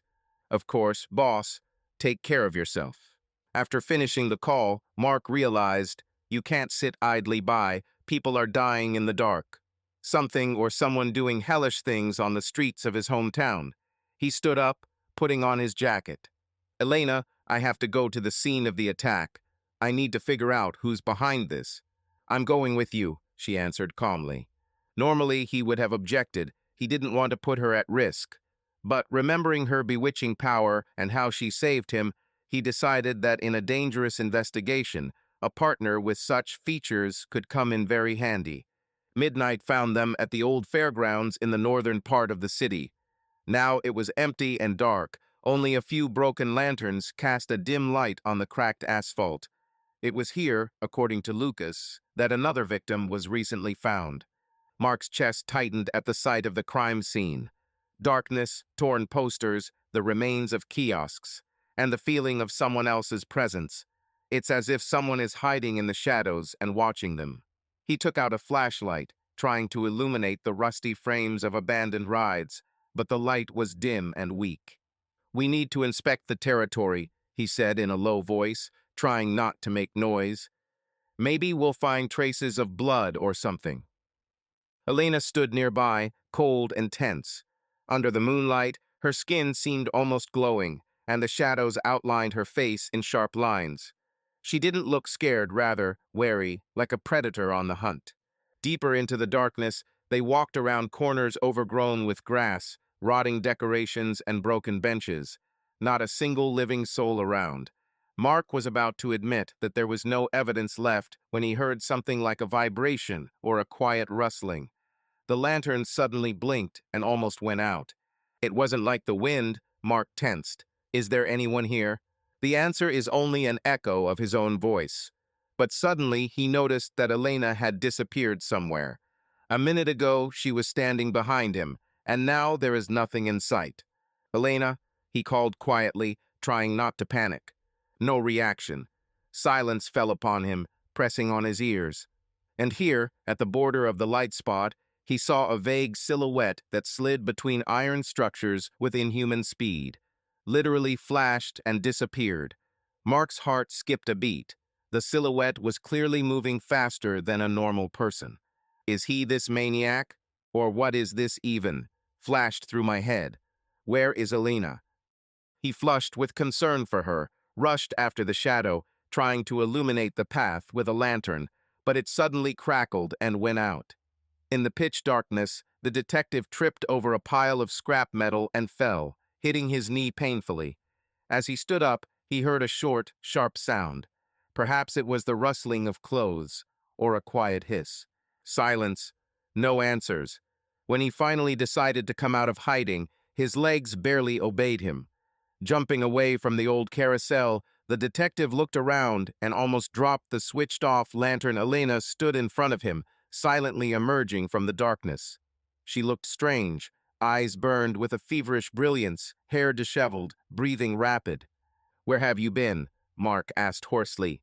"I saw someone. He was moving at terrible speed." "Did you run into him?" Elena quickly looked away, as if she didn't want to meet his gaze. Then she nodded briefly. "It's okay. He left. I tried to hold him back, but—" She clenched her fists, and the detective noticed that there was a dark stain on the sleeve of her blouse. "Looks like blood." "Is this blood?" Mark burst out, and he backed away a step, stunned. "Are you injured? Or whose is it?" "It's none of your business," she snapped. A wild expression flashed across Elena's face, like a mixture of fear and irritation. But when she saw Mark pull back, she immediately softened. "Sorry. I don't want you to worry. The blood is someone else's. I was not harmed." "We need to get out of here," Elena said, trying to change the subject. "He will return if we are delayed, and then there will be no chance left." Mark, with difficulty swallowing the lump in his throat, nodded and followed, trembling from tension and internal torment. Every instinct of the policeman screamed of inconsistency. Why was she not injured in the fight with such a monstrous enemy? Where does this blood come from? Why did the flashlight turn off when she appeared? But he did not yet have the strength to conduct an interrogation. They hurried back to the car, driven by chilling fear. Only one thing became clear. The creature, which terrorizes the city, has nothing in common with the banal maniac. It is silent, super fast, capable of disabling electronics and sucking the blood of victims. Mark saw the bite marks, saw the photographs in the reports, and now with his own eyes, he saw a silhouette that could not be caught up. He had no idea yet that exactly Elena, the same elusive creature, that at night left victims with bites and sucked their blood. In the meantime, they were both silent, carried away into the depths of the night. Mark in painful thoughts about a supernatural threat, Elena in the fight against her own dark thirst, which was crowded in her fragile body and demanded new blood. The sun had barely risen when Mark realized that to find answers, he needed to go back deep into the history of the city. Since childhood, he had known that the local library contained archives dating back to the 19th century old newspapers, death records, censuses. That's where he is and walks away, trying not to attract attention to himself. The regional library was located in a massive stone building at one time. There was a court, then an archive, and only then the premises were turned into a storage facility for rare books. The floor was covered with creaky wooden boards, and the smell of dust and old pages enveloped visitors as soon as they crossed the threshold. Mark looked around.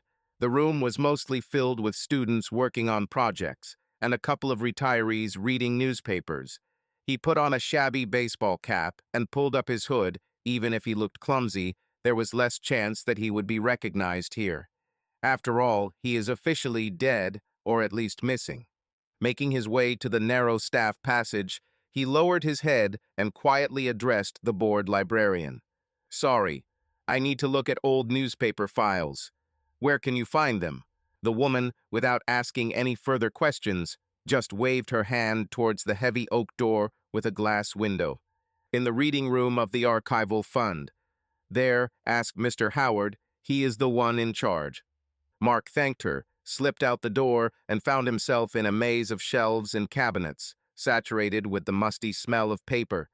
A thin old man with glasses on the tip of his nose walked among the shelves, probably the same Mr. Howard. "Good morning," Mark greeted in a whisper. "I need to look through city chronicles from the end of the 19th century and the beginning of the 20th. The old man raised his eyebrows. "Well, that's an unusual request.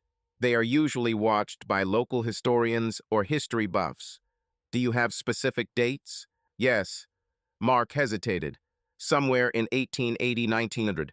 I'm interested in references to strange deaths or disappearances." The archivist's eyes widened slightly, but he did not ask unnecessary questions. He nodded and led Mark to the desired section. There, in the back, on the shelves were tattered newspapers in folders, bound registers, yellowed books with unclear inscriptions. Immersed in the dim light of the lamps, Mark began leafing through huge folders. Newspaper clippings were full of articles about drought, bishops coming from Europe, the opening of mines. But soon an intriguing title caught his eye: "Mysterious pestilence in the surrounding area. Residents complain about attacks by unknown creatures." He shuddered.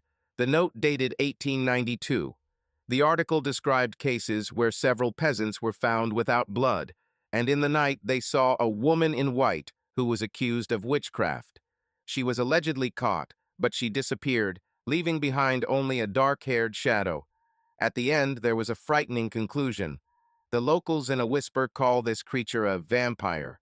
Other clippings mention rumors of a nest of creatures living somewhere in the underground caves on the outskirts. In them, people saw thin, pale figures from whom they fled without looking back. There was even a note that some hunters decided to investigate, but disappeared in the night. Mark slammed one folder shut and closed his eyes, catching his breath. The thought persisted in my head. Are vampires fairy tales, but a series of murders, fast movements, bite marks, and Elena? Realizing that the vampire articles were just rumors, he still could not ignore the coincidences. After skimming through a few more notes, I discovered that the official authorities were trying to suppress the topic in every possible way. They wrote about rabid animals, about the inventions of impressionable villagers. But in fact, the wave of deaths stopped by itself, and the mysterious figure seemed to disappear into history. "What stupidity, or maybe not," he whispered, patting the pages. I remembered that I myself saw how an unknown creature abruptly disappeared into the darkness, how the cameras stopped working, and how quickly my own wounds healed when Elena took him. There were no holes left in my body, but the blow was terrible. Doctors would say that this is impossible. Mark felt his pulse quicken. He felt sick, as if the results had been summed up, and the diagnosis sounded: "Your partner in night raids is called Elena, and she herself is the same vampire who kills people." But it was hard to believe. She said that she wanted to help, to save him at least. "This somehow contradicts the bloody murders," Reason suggested. Pausing in the library, he quietly handed the folders to Mr. Howard and left, trying to control himself. And then he returned to the very warehouse that had become his temporary refuge. Elena was there. Mark noticed that she was sitting on the rotten window sill of the second floor, turning towards the window. The broad ray of the setting sun painted the space in scarlet and orange tones, and her figure looked ominously beautiful. "You learned something new," she said without intonation when Mark entered, although she didn't even turn around. "I can hear your heart beating, fast and alarming." He swallowed the lump in his throat. Can she hear my heartbeat? His thoughts were racing, but he tried to answer as evenly as possible. "Yes, I read about the old legends of this city, about vampire-related attacks, and—" He paused for a moment, looking at her back. "What I saw in the newspapers is painfully reminiscent of current crimes." Same handwriting. Elena continued to look out the window, but Mark saw how her shoulders tensed. Her silence spoke volumes. He decided to go further. "Tell me the truth. Do you vampires really exist?" The girl turned slowly. Her face was expressionless, but anxiety and pain were hidden in her eyes. "Are you vampires?" she echoed with a slight mockery. "Yes, Mark, we exist. More precisely, I exist here and now in this town. But I wasn't going to tell you the truth, although I guessed that sooner or later you would come out on your own." Mark felt his hands getting colder because the uttered aloud confirmed all the worst things, but he needed to find out something else. "So, you are the same maniac who attacks at night? Those bite marks on the victims' necks. Is that your work?" Elena sighed heavily, and at that moment Mark saw how her knuckles on her fists turned white from an internal struggle. "Yes, it's me," she said quietly. "But it's not so simple. I tried to restrain myself, tried not to kill. Sometimes I managed to drink just enough blood so that the person did not die. But hunger, it's a curse. I can't always control myself. And here are new circumstances, nerves, constant travel." She fell silent, catching her breath. Mark was shocked to the core, but at the same time he felt a surge of rage. How many people died because of her? But he remembered how she carried him out of the overturned car, how she bandaged his wounds, trying to keep him alive. "But why did you save me then?" His voice trembled.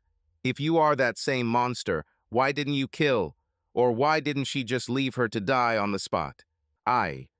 Elena looked into his face, her eyes filled with a strange mixture of guilt and tenderness. "When I saw that some people wanted to kill you, something trembled inside me. You were innocent. And, I'm sorry, but in your blood I felt life, which gives me strength. I couldn't just turn away because I saw how desperately you were holding on to life." Her words sounded both frightening and touching. Mark couldn't wrap his head around the fact that this beautiful girl who saved him from death was actually a monster who hunted people, and yet all the evidence pointed to her being responsible for the deaths of several people. "People are dying because of you," he muttered, narrowing his eyes. "I'm a policeman. I can't forgive this. But if it weren't for you, I would be dead myself. I don't know what to do with this duality." Elena lowered her eyes, hiding her tears or something similar to them. "You can arrest me, or try to kill. It probably won't work, but you'll probably have some angry allies. I deserve it. People shouldn't have to live in fear. But understand, I did not choose this fate for myself. I was converted many years ago, and since then I have been wandering around, trying not to get noticed. I rarely kill for real. Sometimes thirst just takes over." She wanted to move away, but Mark stepped closer and clumsily grabbed her hand. For the first time without horror, but with an acute internal conflict. Elena's icy skin was, as always, cold and almost pulseless. "If you want to repent," he began seriously, although his voice sounded tense, "then help me. Since this is a curse, we will find a way. I don't know which one. Maybe scientists, experiments, or we'll find someone who knows how to replace human blood. Animals, synthetics, hell, even jars from a hospital blood bank. But the killings must stop. Otherwise, I will take action myself." Elena smiled bitterly. "I've already tried to replace it. But believe me, animal blood is not enough, and hospitals will quickly find me out if I start carrying bags. It's not that simple, Mark. She twisted out of his grip, but without hostility, rather with despair. I don't want and won't kill anymore. This city, I liked it, it's so calm. Until the people who bullied me intervened. One of my relatives was also wandering here. I tried to stop him, but I didn't have time. He is partly to blame for the latter cases, and I am also not without sin. Mark's head was spinning from too much information. It turns out there is another vampire. It's no wonder that the attacks alternated so unpredictably, he thought, and Elena could have been hiding her part of the victims, passing them off as someone else's work, or simply trying to prevent deaths. So many questions. So you're not the only one, he said, trying to organize his thoughts. Fine. Then the deal is this. You are my ally. Help me stop these creatures yourself. You won't touch me, townspeople. I will try to find a way to provide you with blood without killing innocents, if at all possible. Elena raised her head. Hope mixed with desperate determination lit up in her eyes again. Agree. I will do everything to keep your people safe. But until I learn to control myself, I will have to leave the city. And yet, she hesitated, biting her lip. I'll have to eat regularly, otherwise I'll become too weak and won't even be able to protect you from your enemies. He frowned, reminding himself that, in addition to vampires, he also had Kate and Brad who dream of bringing him to the grave. Perhaps Elena is not directly connected with their betrayal, but she can help him, possessing supernatural power. It's hard to believe that I would cooperate with a vampire, he thought bitterly, but the choice is small. Before we go any further, Mark said, trying to speak calmly, I want you to promise. No murders. If you feel like you're losing control, tell me, and I also have to make a couple of calls, but without my friends tracking me. Okay, she nodded, and her voice warmed. Perhaps there are ways. You can use animal blood, albeit in limited quantities, or get small bags of donor blood in advance. I will try. It seemed that a fragile truce had reigned between them at the same time, full of tension and mutual misunderstanding. For Mark, everything that happened was a drama. Elena indeed the very monster that he, as a cop, is obliged to catch. And yet she did not seem completely sinister. In her eyes he saw remorse and despair, and in her actions a desire to protect him from death. She killed, but she saved me. I have to find a way to stop all these deaths and at the same time, not lose my humanity myself. Gathering his thoughts, he firmly uttered, So now we are going together against the true horror that is terrorizing the city. But if you slip up and kill someone again, I won't hesitate. I have already lost too much. My wife, the trust of my friends, I almost lost my life. Understand, Elena, I cannot afford new victims. In response, she nodded slightly. The light of the setting sun falling through the warehouse window snatched her pale face from the darkness, reflecting a strange scarlet glow in her eyes. It was as if blood was burning in her pupils. I give you my word. If there is a chance, I will explain everything to you and help you. And believe me, Mark, I would prefer to die than to satisfy the hunger of innocent people again. With these words, an invisible contract seemed to have closed between them, sealed by fear, trust, and mutual benefit. Mark understood. He made a deal with a vampire, a creature that should have become his greatest enemy, but found the face of a repentant savior. And now a confrontation with even darker forces was inevitably approaching.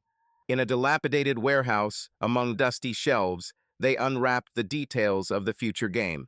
Are you sure she'll bite? Elena, crossing her arms over her chest, looked at Mark with slight doubt.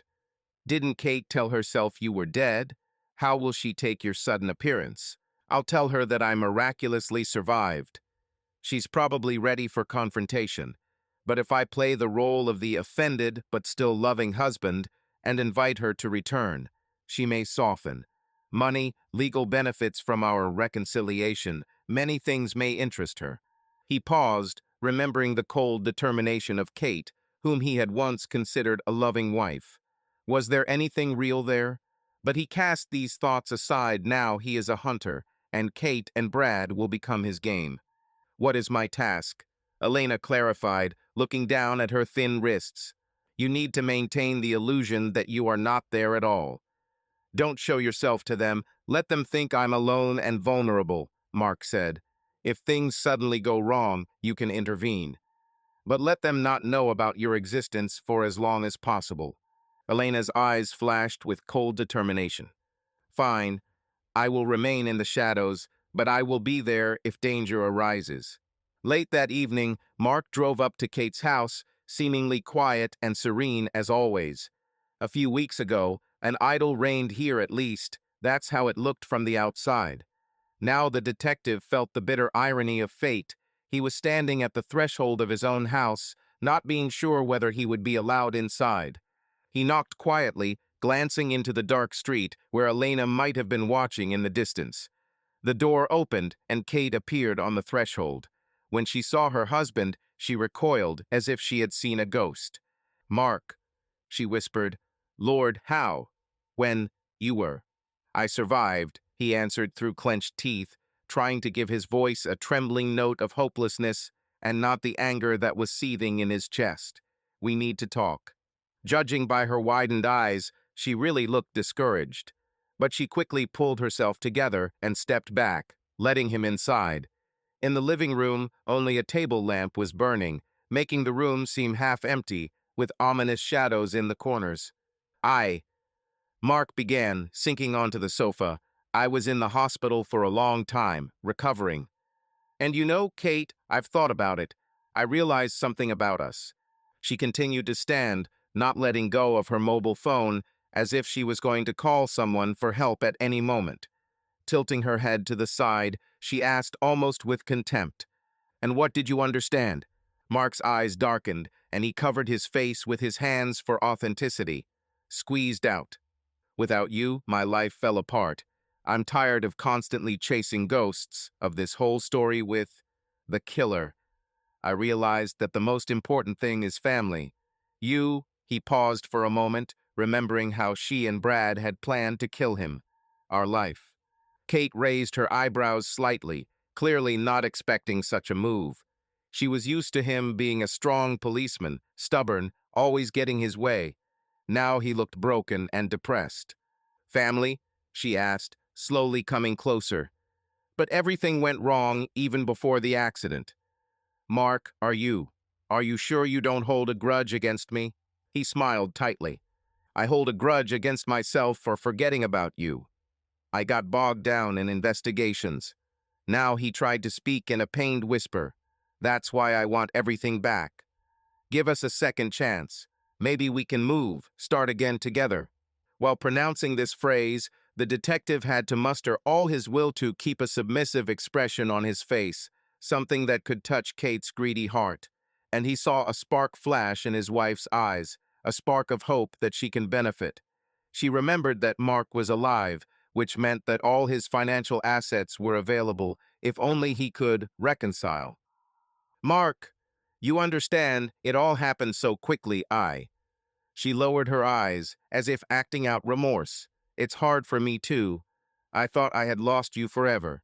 He could hardly stand this cheap drama and decided to take a control shot. "I'm ready to forgive everything if only you're with me. Just please, talk to me honestly. Let's talk, okay?" "Okay," Kate agreed in a whisper, and her lips twitched in the semblance of a sweet smile. Let's discuss everything. But later, can I need time to get used to the idea that you are alive." Mark did not insist after all. She did not let him near her secret plans. Suddenly, Kate took a step forward and lightly touched his palm. He almost shuddered from this touch. He remembered how this hand might have pressed the levers, setting up his death.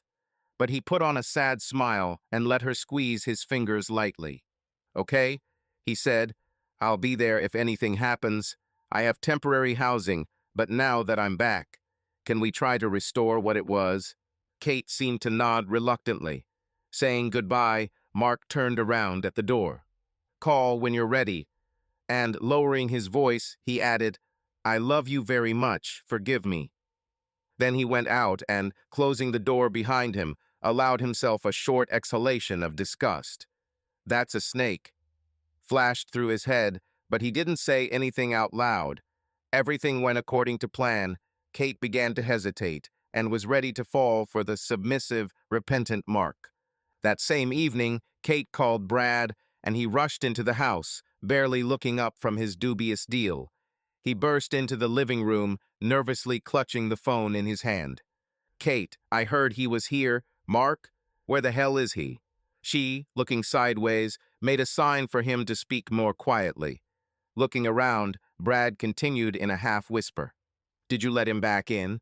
Do you even understand what he's up to?" Kate, folding her arms across her chest, snorted.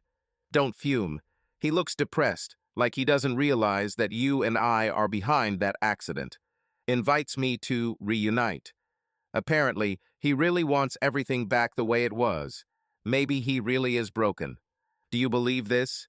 Brad threw his hand forward in an irritated gesture. "Kate, this is too suspicious. The guy is a detective, damn smart. We know this ourselves. What if he realized that we were behind everything?" There was fear on his face. He remembered the moment when he first learned that Mark had survived. His heart sank to his feet. Now the thought that a cunning cop could strangle them with his own hands or hand them over to the police did not leave him alone. "Maybe I did," Kate admitted, "but he's not showing hostility yet. On the contrary, she cries about love and family happiness. If he's up to something, maybe he wants to take us by surprise. But I'm ready to play his game. If he's truly broken, so much the better. And if you plan a trap, we will strike first." Brad thought for a long time, biting his lip.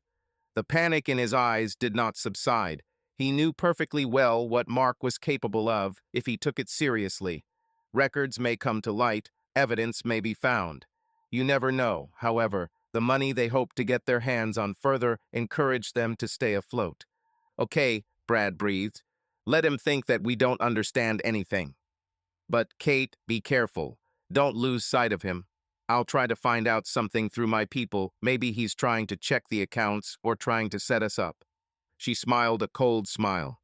"We already tried to finish him off once, and we thought it worked. The second time, we will approach with caution. In the meantime, let's play a sweet wife and a new family friend." Next to the table lay a glass of unfinished wine. Kate took it and took a sip, glancing over at Brad. "Don't forget that I don't want to lose this money because of a stupid mistake either." "Damn life," Brad muttered, falling into a chair. It would be better if he remained dead. Mark didn't go far after his conversation with Kate. Instead, he stopped in his car on a nearby street, watching as Brad's car pulled up to the house a short time later. Then two figures flashed through the window, a female and a male, furiously discussing something, judging by their gestures. That's right, Mark thought with grim satisfaction. She immediately called her lover. So they are panicking. Great. Let them believe that I'm desperate and trying to get my beloved wife back, but in reality. He grinned, anticipating exactly how they would pay for his assassination attempt. The main thing now is not to rush things. Let them calm down and believe in their luck. As if I would forget and forgive everything, Mark said mentally, clutching the steering wheel as if it weren't so. In the back seat, in the shadows, almost unnoticed, was Elena. Just in case, she decided to accompany him. When Mark started the engine and drove away from the house, she asked quietly, "So, how's our revenge going?" "Okay," he answered gloomily. "We need a little more time for them to lose their vigilance. Kate is supposedly giving me a chance. In fact, she will want to get my money and completely destroy me. But this is already her problem. We will play ahead of the curve." Elena looked at him intently, as if studying him. However, after their strange agreement on a common struggle against evil, be it betrayal or a vampire threat, they became allies of sorts. And yet, even knowing about her nature, Mark treated her with caution. "Be careful, Mark," she said, touching his shoulder. "You have too much pain and anger. This can blind you when it comes time to deliver the final blow." He smiled bitterly, remembering how he almost died because of Kate and Brad. "Thank you for your concern, but I can handle it. And I will do everything according to the law, or almost according to the law, he added to himself, clearly knowing that official justice may not be enough to punish these two. The first target was Kate. Mark told Elena about how his wife, without a twinge of conscience, participated in the attempt on his life. Now the detective decided she should not die. No, that would be too easy. Instead, Kate deserved something more subtle and torturous. Elena approached the house where Kate lived after Mark's resurrection. Today, the detective's wife was in a state of nervous tension. Wrinkled trousers, disheveled hair, and unfocused gaze, everything indicated that her mental stability was beginning to waver. And perhaps one spark is enough for it to crack, like glass that is too thin. The night turned out to be moonlit, but as soon as the clouds covered the moon, the courtyard and windows were plunged into inky black shadows. Kate, flinching at every sound, ended the phone conversation. Brad, damn it, let's move faster. I'm scared to be here alone. Her voice trembled, and her eyes ran restlessly around the room. She did not suspect that almost right under the window, half merging with the darkness, stood a girl with a pale face and inhuman eyes. Elena watched Kate's silhouette move behind the glass, approaching the switch. Then a click, and twilight reigned in the house. Mark, Kate muttered, looking around nervously. What's he up to? He behaves so strangely. And this city with its damned night attacks. She swallowed, hearing the unexpected knock of a branch on the glass. Lord, I'm imagining all kinds of devilry. Unnoticed, Elena slid to the black door leading to the utility room and pushed it open just a little. The door creaked as if someone had broken in. According to the plan, Elena did not intend to physically harm Kate. She intended to play on her psychological fears, on the feelings of guilt and the paranoia that was already blossoming in the mind of Mark's wife. Hey, who's there? Kate's voice broke. She saw a shadow darting along the corridor and almost dropped the phone from her hands. Step. Another step. And then a figure appeared in the dim glow of the nightlight in the hallway. Elena stood almost motionless. Her cold eyes looked at Kate without blinking. For a moment they met their gaze, and Kate felt how everything inside her was shrinking with horror. It was as if she heard a whisper in her head, begging her to run, but her legs gave way. Who? Who are you? She whispered, backing away. Elena remained silent. She only slightly raised the corners of her lips in a frightening half-smile.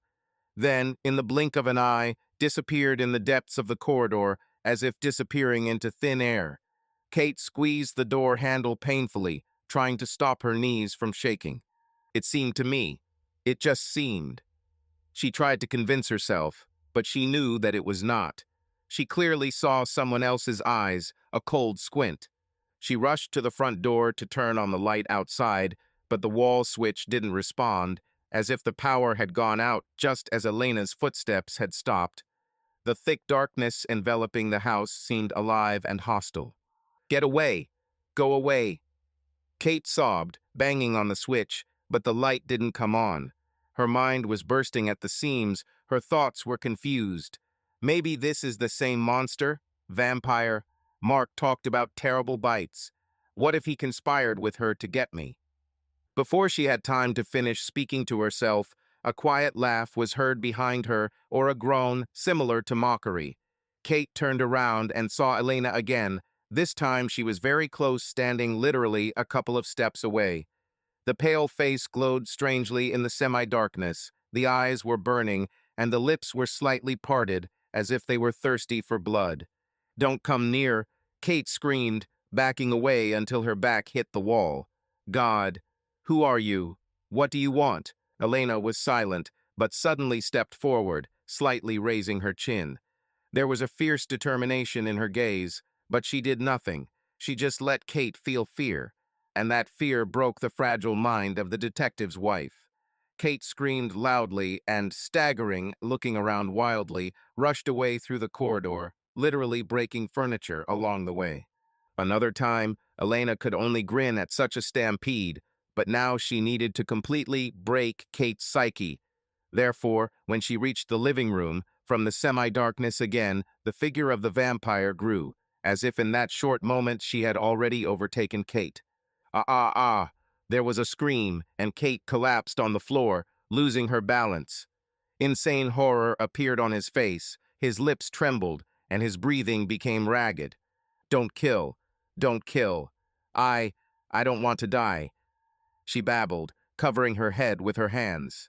And then suddenly strange voices were heard from the corridor. The neighbors, having heard a heart-rending scream, managed to knock down the door and run inside.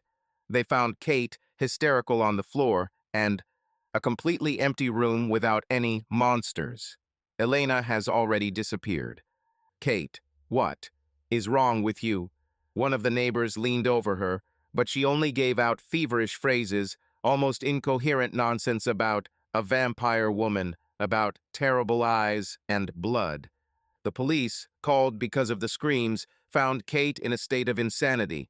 She was admitted to the hospital, where she was diagnosed with a severe nervous breakdown with hallucinations. No one believed in the reality of the mysterious visitor. Everyone attributed it to nervousness and rumors about night killers. Taking into account the aggressive symptoms, the doctors decided to temporarily transfer the patient to the psychiatric department for observation. So Kate found herself behind bars in a mental hospital, unable to explain what she really saw, and every day losing more and more connection with reality. Mark's goal was achieved. Kate was eliminated without a single drop of blood. He himself, having learned about this from Elena, only nodded gloomily and muttered, "Excellent. She didn't receive even 1/100th of the fear she put me through, but let this be her punishment." The second part of the plan involved rounding up Brad. Mark knew that his wife's lover had long been involved in shady deals, either with illegal substances or with unclean real estate. But without actual evidence, the police could not bring him to justice. So the detective decided to substitute him, organizing a fake deal so that Brad would screw up publicly and go to jail to the fullest extent of the law. The idea was simple. Mark gives Brad the opportunity to make quick money through police acquaintances who agree to turn a blind eye to one large batch of illegal substances for a certain fee. Of course, in reality, no party existed. Everything was carefully orchestrated. We agreed on a meeting at the warehouse, the same one that was used as cover during night operations. Lucas, privy to Mark's plan, had to involve a couple of trusted guys from the Department for Combating Prohibited Substances to make everything believable. Brad arrived at the scene on edge. After Kate ended up in a mental hospital, his paranoia increased significantly. He felt like the ground was burning under his feet. But fascinated by the dream of quick money, he decided to take a risk. Perhaps he hoped to run away from the city until Mark took it seriously.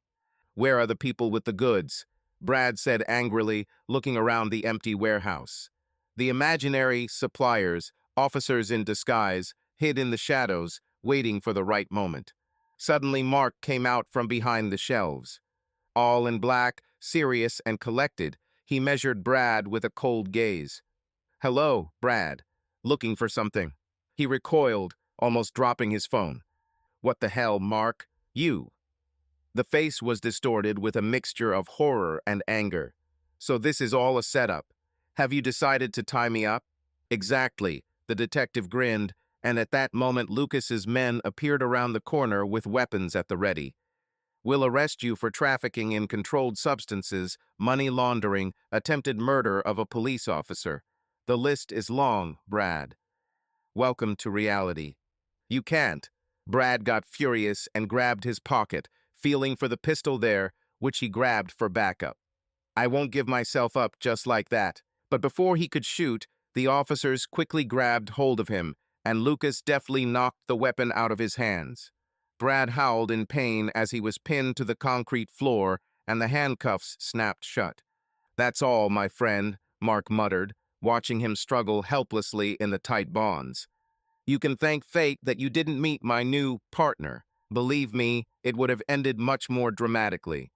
Brad wanted to curse, but only choked in impotent rage. He understood that it was all over. The evidence was against him. The police had caught him red-handed. But running away and sneaking away won't work. Perhaps he will now spend many years in prison, or perhaps he will receive an even longer sentence when all his machinations are revealed. He walked into the shadows where Elena stood, hiding behind a wooden box. Her eyes peered thoughtfully into the bustle of police cars. Mark, coming closer, for a moment felt her cold calm, absorbing the darkness. "Have you finished your revenge?" she asked quietly. "Almost," he responded. "Kate will never come back into my life, and Brad will go to jail for a long time. And yet the heaviness remains in my soul. You know, even when you get what you want, there is little pleasure, because it's all just a bitter aftertaste. It's always like this with revenge." Elena looked at him with a shadow of sadness. "And now what?"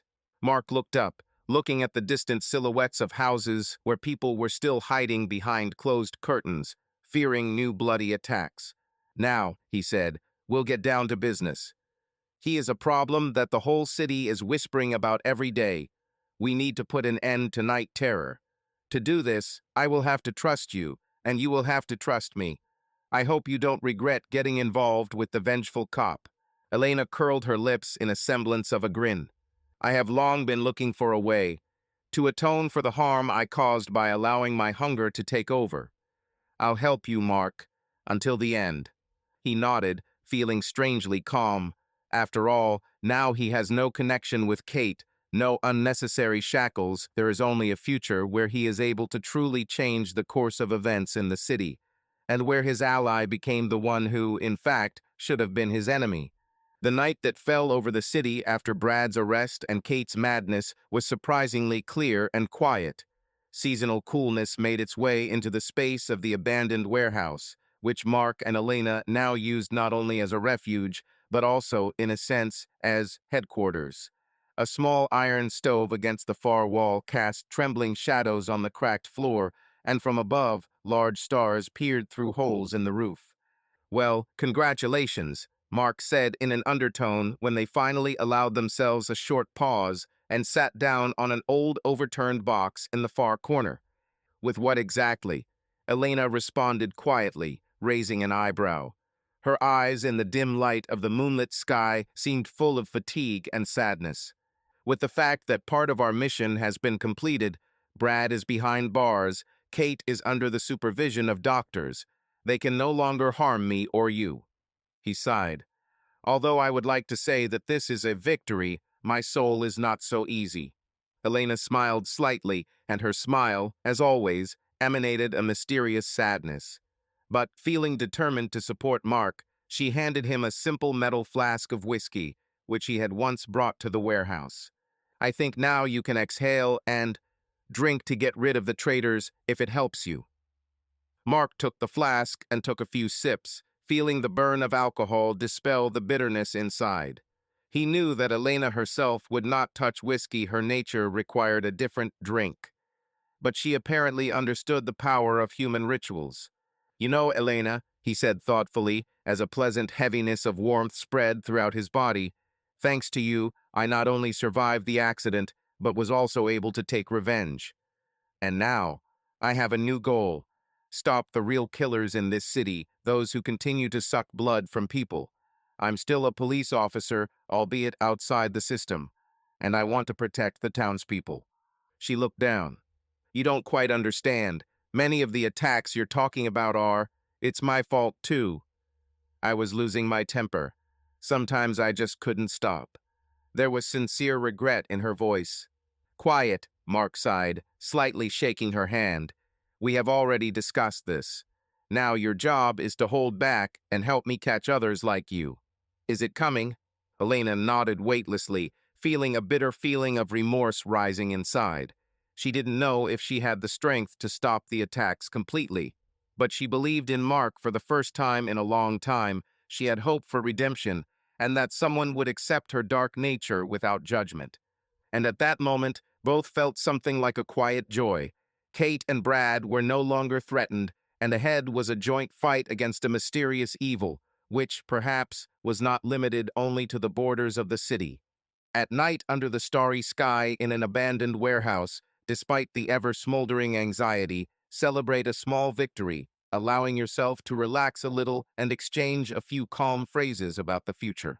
Mark's mistake. The idle atmosphere and whiskey played a cruel joke on Mark. He stopped being so careful as before. After spending the night in the warehouse, he suddenly decided, why not stop by home to grab a few things and buy something else for dinner? After all, now he has nothing special to hide. Kate has been neutralized. Brad is behind bars. He believed that the danger had passed. However, when he went to the store to buy groceries and a couple of bottles of wine, someone noticed him. It turned out to be a slippery fellow named Garrett Doyle, who traded in rumors and gossip, and sometimes in the sale of unreliable information.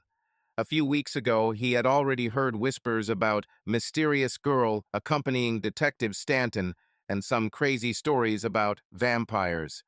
Garrett didn't believe in the supernatural, but he liked to profit from the hustle and bustle.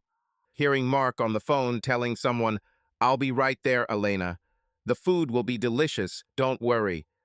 Garrett strained his ears and decided to follow where the detective would go with his shopping. Maybe there is something interesting in this.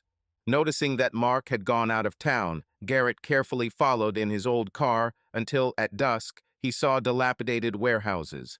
And lo and behold, through the gap, when he crept up and looked out, snatching out individual scenes with binoculars, he noticed Elena standing by the stove, silently humming something under her breath, with sparkling crimson eyes and inhumanly pale skin.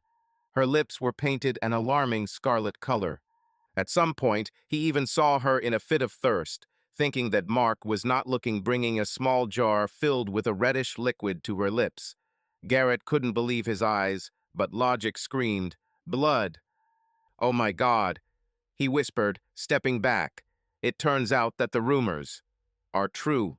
Garrett didn't know what to do, but he had an acquaintance who represented a local branch of some evil hunters, people who fanatically believe in the reality of vampires, werewolves, and other devilry. That's where Garrett headed, deciding to give them information for a good price. A couple of days later, as Mark and Elena continued to search for information about other vampires who might be roaming this city, they were on their trail. Rager McGraw came out, a tall man in a tattered leather cloak, who has clearly seen a lot of battles. He appeared in the city quietly, without entering the police station or making contact with the local authorities. Rumors about a certain vampire who was closely connected with the detective flared up in his head. Seeing the photo of Elena, which Garrett accidentally managed to take from afar, Rager realized, here she is, the prey that needs to be eliminated. If she exists, he said quietly, twirling the photograph in his fingers, that means there may be more of her relatives in the city. But let's start with her. Let's eliminate the threat. At night, the hunter tracked Mark. He noticed him and Elena leaving in a car, then followed them. But at the first meeting, he still hesitated. He was not completely sure that the woman was really a vampire. Finally, having made up his mind, he prepared a bait. He sent out fake messages to the police about a new attack in order to lure Mark and his girlfriend to an abandoned industrial area where he was already waiting with his arsenal. That evening, Mark received an urgent call from an unknown number. "Detective Stanton. There is an urgent attack. The man is exhausted. There are 2 bite marks. Come urgently. Coordinates." And the connection was cut off. Despite all the suspicion, Mark became wary. He knew that there were still vampires in the city, except for Elena. Putting aside the uneasy feeling, he decided to check. "Are you sure you want to come with me?" he asked Elena, quickly getting ready. It could be a trap. "If there really is another vampire out there, I can't just sit there. Besides, I feel that not everything is clean here," she answered, a warning flashing in her eyes. "Be careful, Mark." They arrived at night on the outskirts of the industrial zone. Rusty tanks, abandoned barracks, rare lanterns that flashed on and off. And no one was around. Mark quietly made his way forward, clutching the lantern and furtively looking back at Elena. She, feeling that her evil gift was about to give a signal, leaned against the wall of the old warehouse. "Don't you see anything?" the detective whispered. "Not yet," she answered in a whisper, listening to the sounds of the night. "But I seem to hear someone else's heartbeat, very measured and calm, like a hunter's." And then boom, a flash flashed to the left of them. A bullet whistled right next to Elena's face and hit the concrete wall, knocking out fragments. Mark rushed towards her, dragging the girl behind the boxes. "It looks like we really have an ambush," he shouted over the ringing in his ears. Came out from the other end of the yard Rager McGraw, tightly clutching a gun with a short butt in his hands, clearly not a standard firearm, but something modified. Strange cartridges hung on his belt, probably with special bullets. "Mark Stanton," he called loudly, his voice sounding confident and slightly mocking. "Get away from her. You don't know what you're dealing with. The bullets here are special, with blessed silver. Your savior angel is actually a demon." Mark clenched his teeth and leaned out from behind the box. "Who the hell are you?" "I?" Rager smiled predatorily. "Let's call me a hunter of evil spirits. I came to protect this city from monsters like your girlfriend. Garrett and other people reported that she drinks blood, kills at night." "Elena doesn't kill anyone anymore," Mark objected furiously. "Even if she's a vampire, she—" A new bullet pierced the space, forcing him to remain silent and duck. Elena tensed, feeling her dark essence rising in her under the influence of fear, the desire to be the first to attack. But she remembered the promises she made to Mark not to kill people. "We'll have to act," she whispered, turning to the detective. "I can distract him, but then he will see you at full strength," Mark realized. "And he will still try to kill. Damn it, is it really possible to do without blood?" The ranger moved in a wide arc, trying to find a good angle to shoot. "The vampire won't be able to hide for long," he thought. "Sooner or later, either I'll shoot her or she'll try to escape." "Give up," the hunter shouted, changing his position. "Detective, don't be a fool. You can't joke with a vampire. She sucks out your soul. If you don't want to die, step aside." Mark, realizing that persuasion would not help, made a decision. He gestured to Elena. "We're taking him deeper into the warehouse. Maybe in narrow corridors and dark rooms, there will be a chance to deny Rager the advantage of a long shot." She nodded and silently slid forward, casting a provocative glance at the hunter. "Hey, here she is," he barked, raising his gun. But Elena moved faster than a bullet. In a split second, she dodged and dived into the slightly open door of the warehouse. Mark rushed after him, holding his gun at the ready, although he did not want to seriously injure the man. "She's inside," he heard Rager's footsteps, loudly clanking his equipment. "Okay, I chose the trap myself. I'll clean this place out." It was dark inside the warehouse. Sparse spotlights suspended from the ceiling flickered, indicating power outages. Elena hid behind a stack of empty boxes when the hunter entered, looking around. Her eyes flashed in the darkness, like a cat looking for a moment to jump.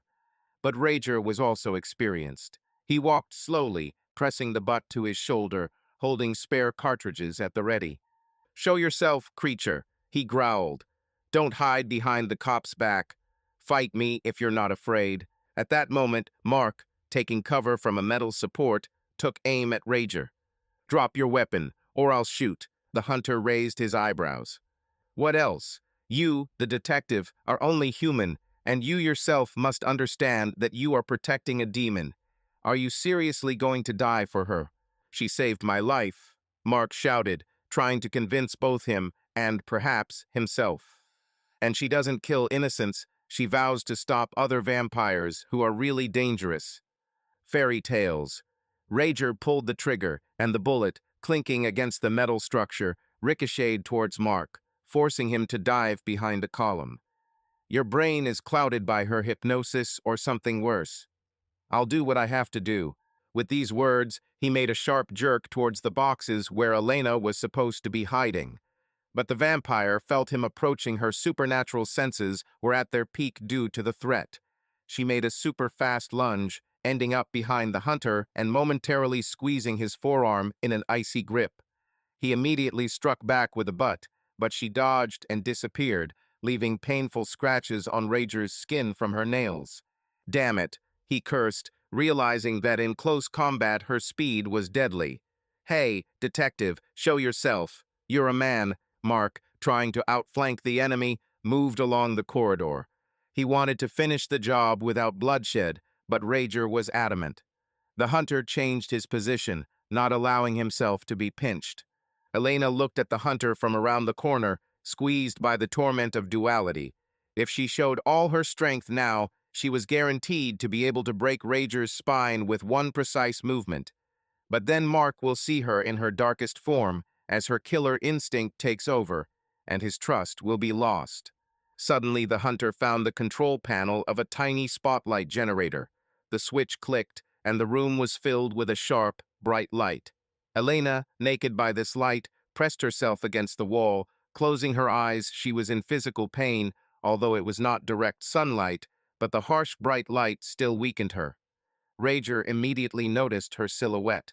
"Yeah, I got it." He moved towards her. "I thought I'd hide in a dark corner, right?"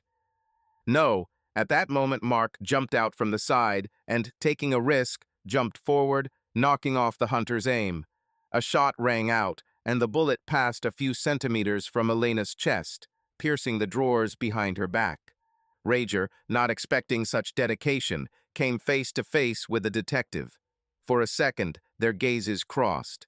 In the hunter's eyes, there was a holy confidence in his rightness. In Mark's eyes, there was a determination to protect Elena at any cost.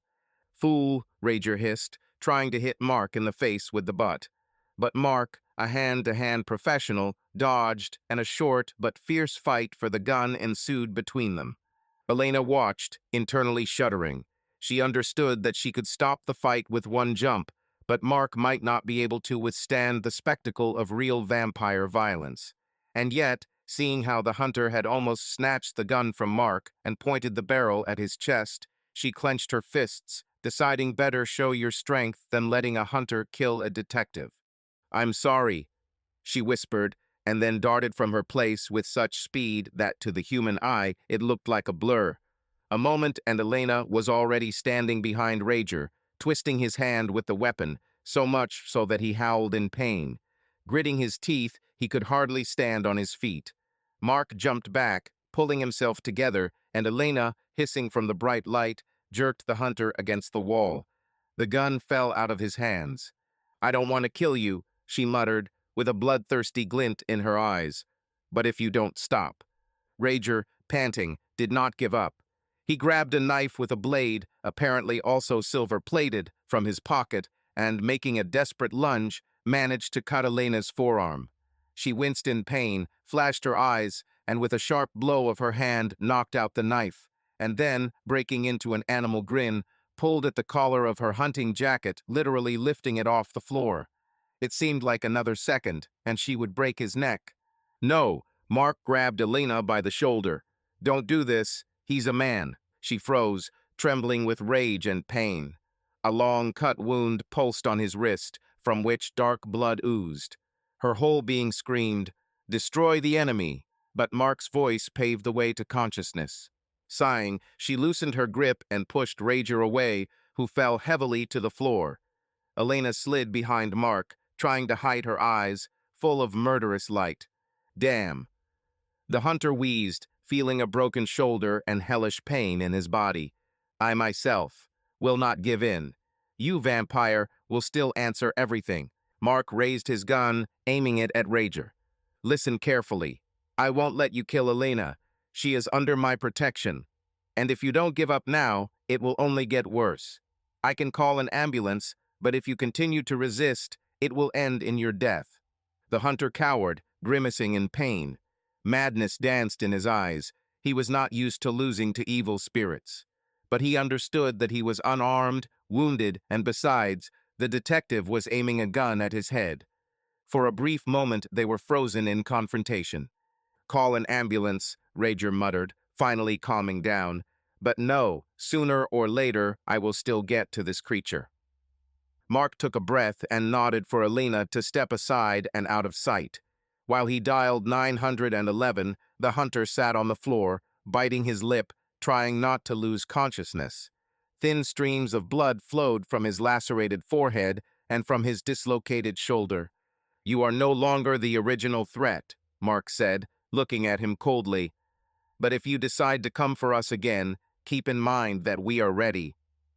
In response, Rager cursed something quietly and sank heavily with his head against the wall when Mark knocked the last hidden cartridge out of his hand. Sirens could already be heard from the street.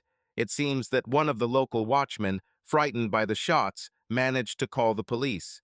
"We're leaving," Mark said quietly, looking back at Elena, "until others arrived.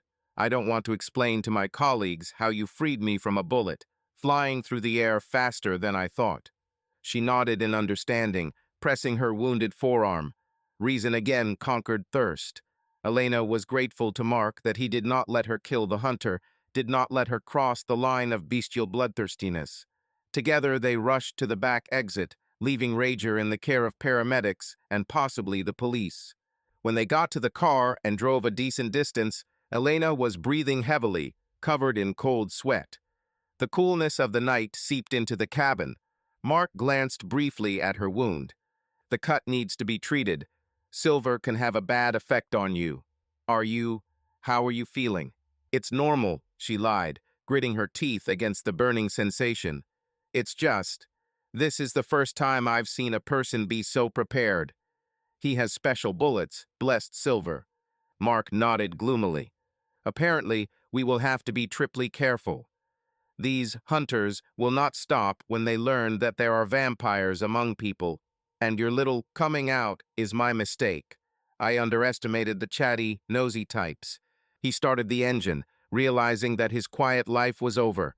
Now they faced not only a savage vampire threat, but also fanatical hunters. And all this because someone found out about Elena, spied on her nature, and leaked information. "I'm sorry," he whispered, trying not to look into her eyes. "I didn't want you to be hunted." Elena, smiling tiredly, answered, "It's not your fault. My destiny is to live in hiding. But I'm tired of running. If I have to fight with them, well, I will fight. As long as there are people around who care about me, like you, Mark." With these words, they rushed away along the dark roads, heading towards a new shelter. Rare lanterns flickered outside the window, and in the city behind a wave of rumors spread about a shootout in the industrial zone, about a wounded adventurer, and about a ghostly girl whom no one had ever seen.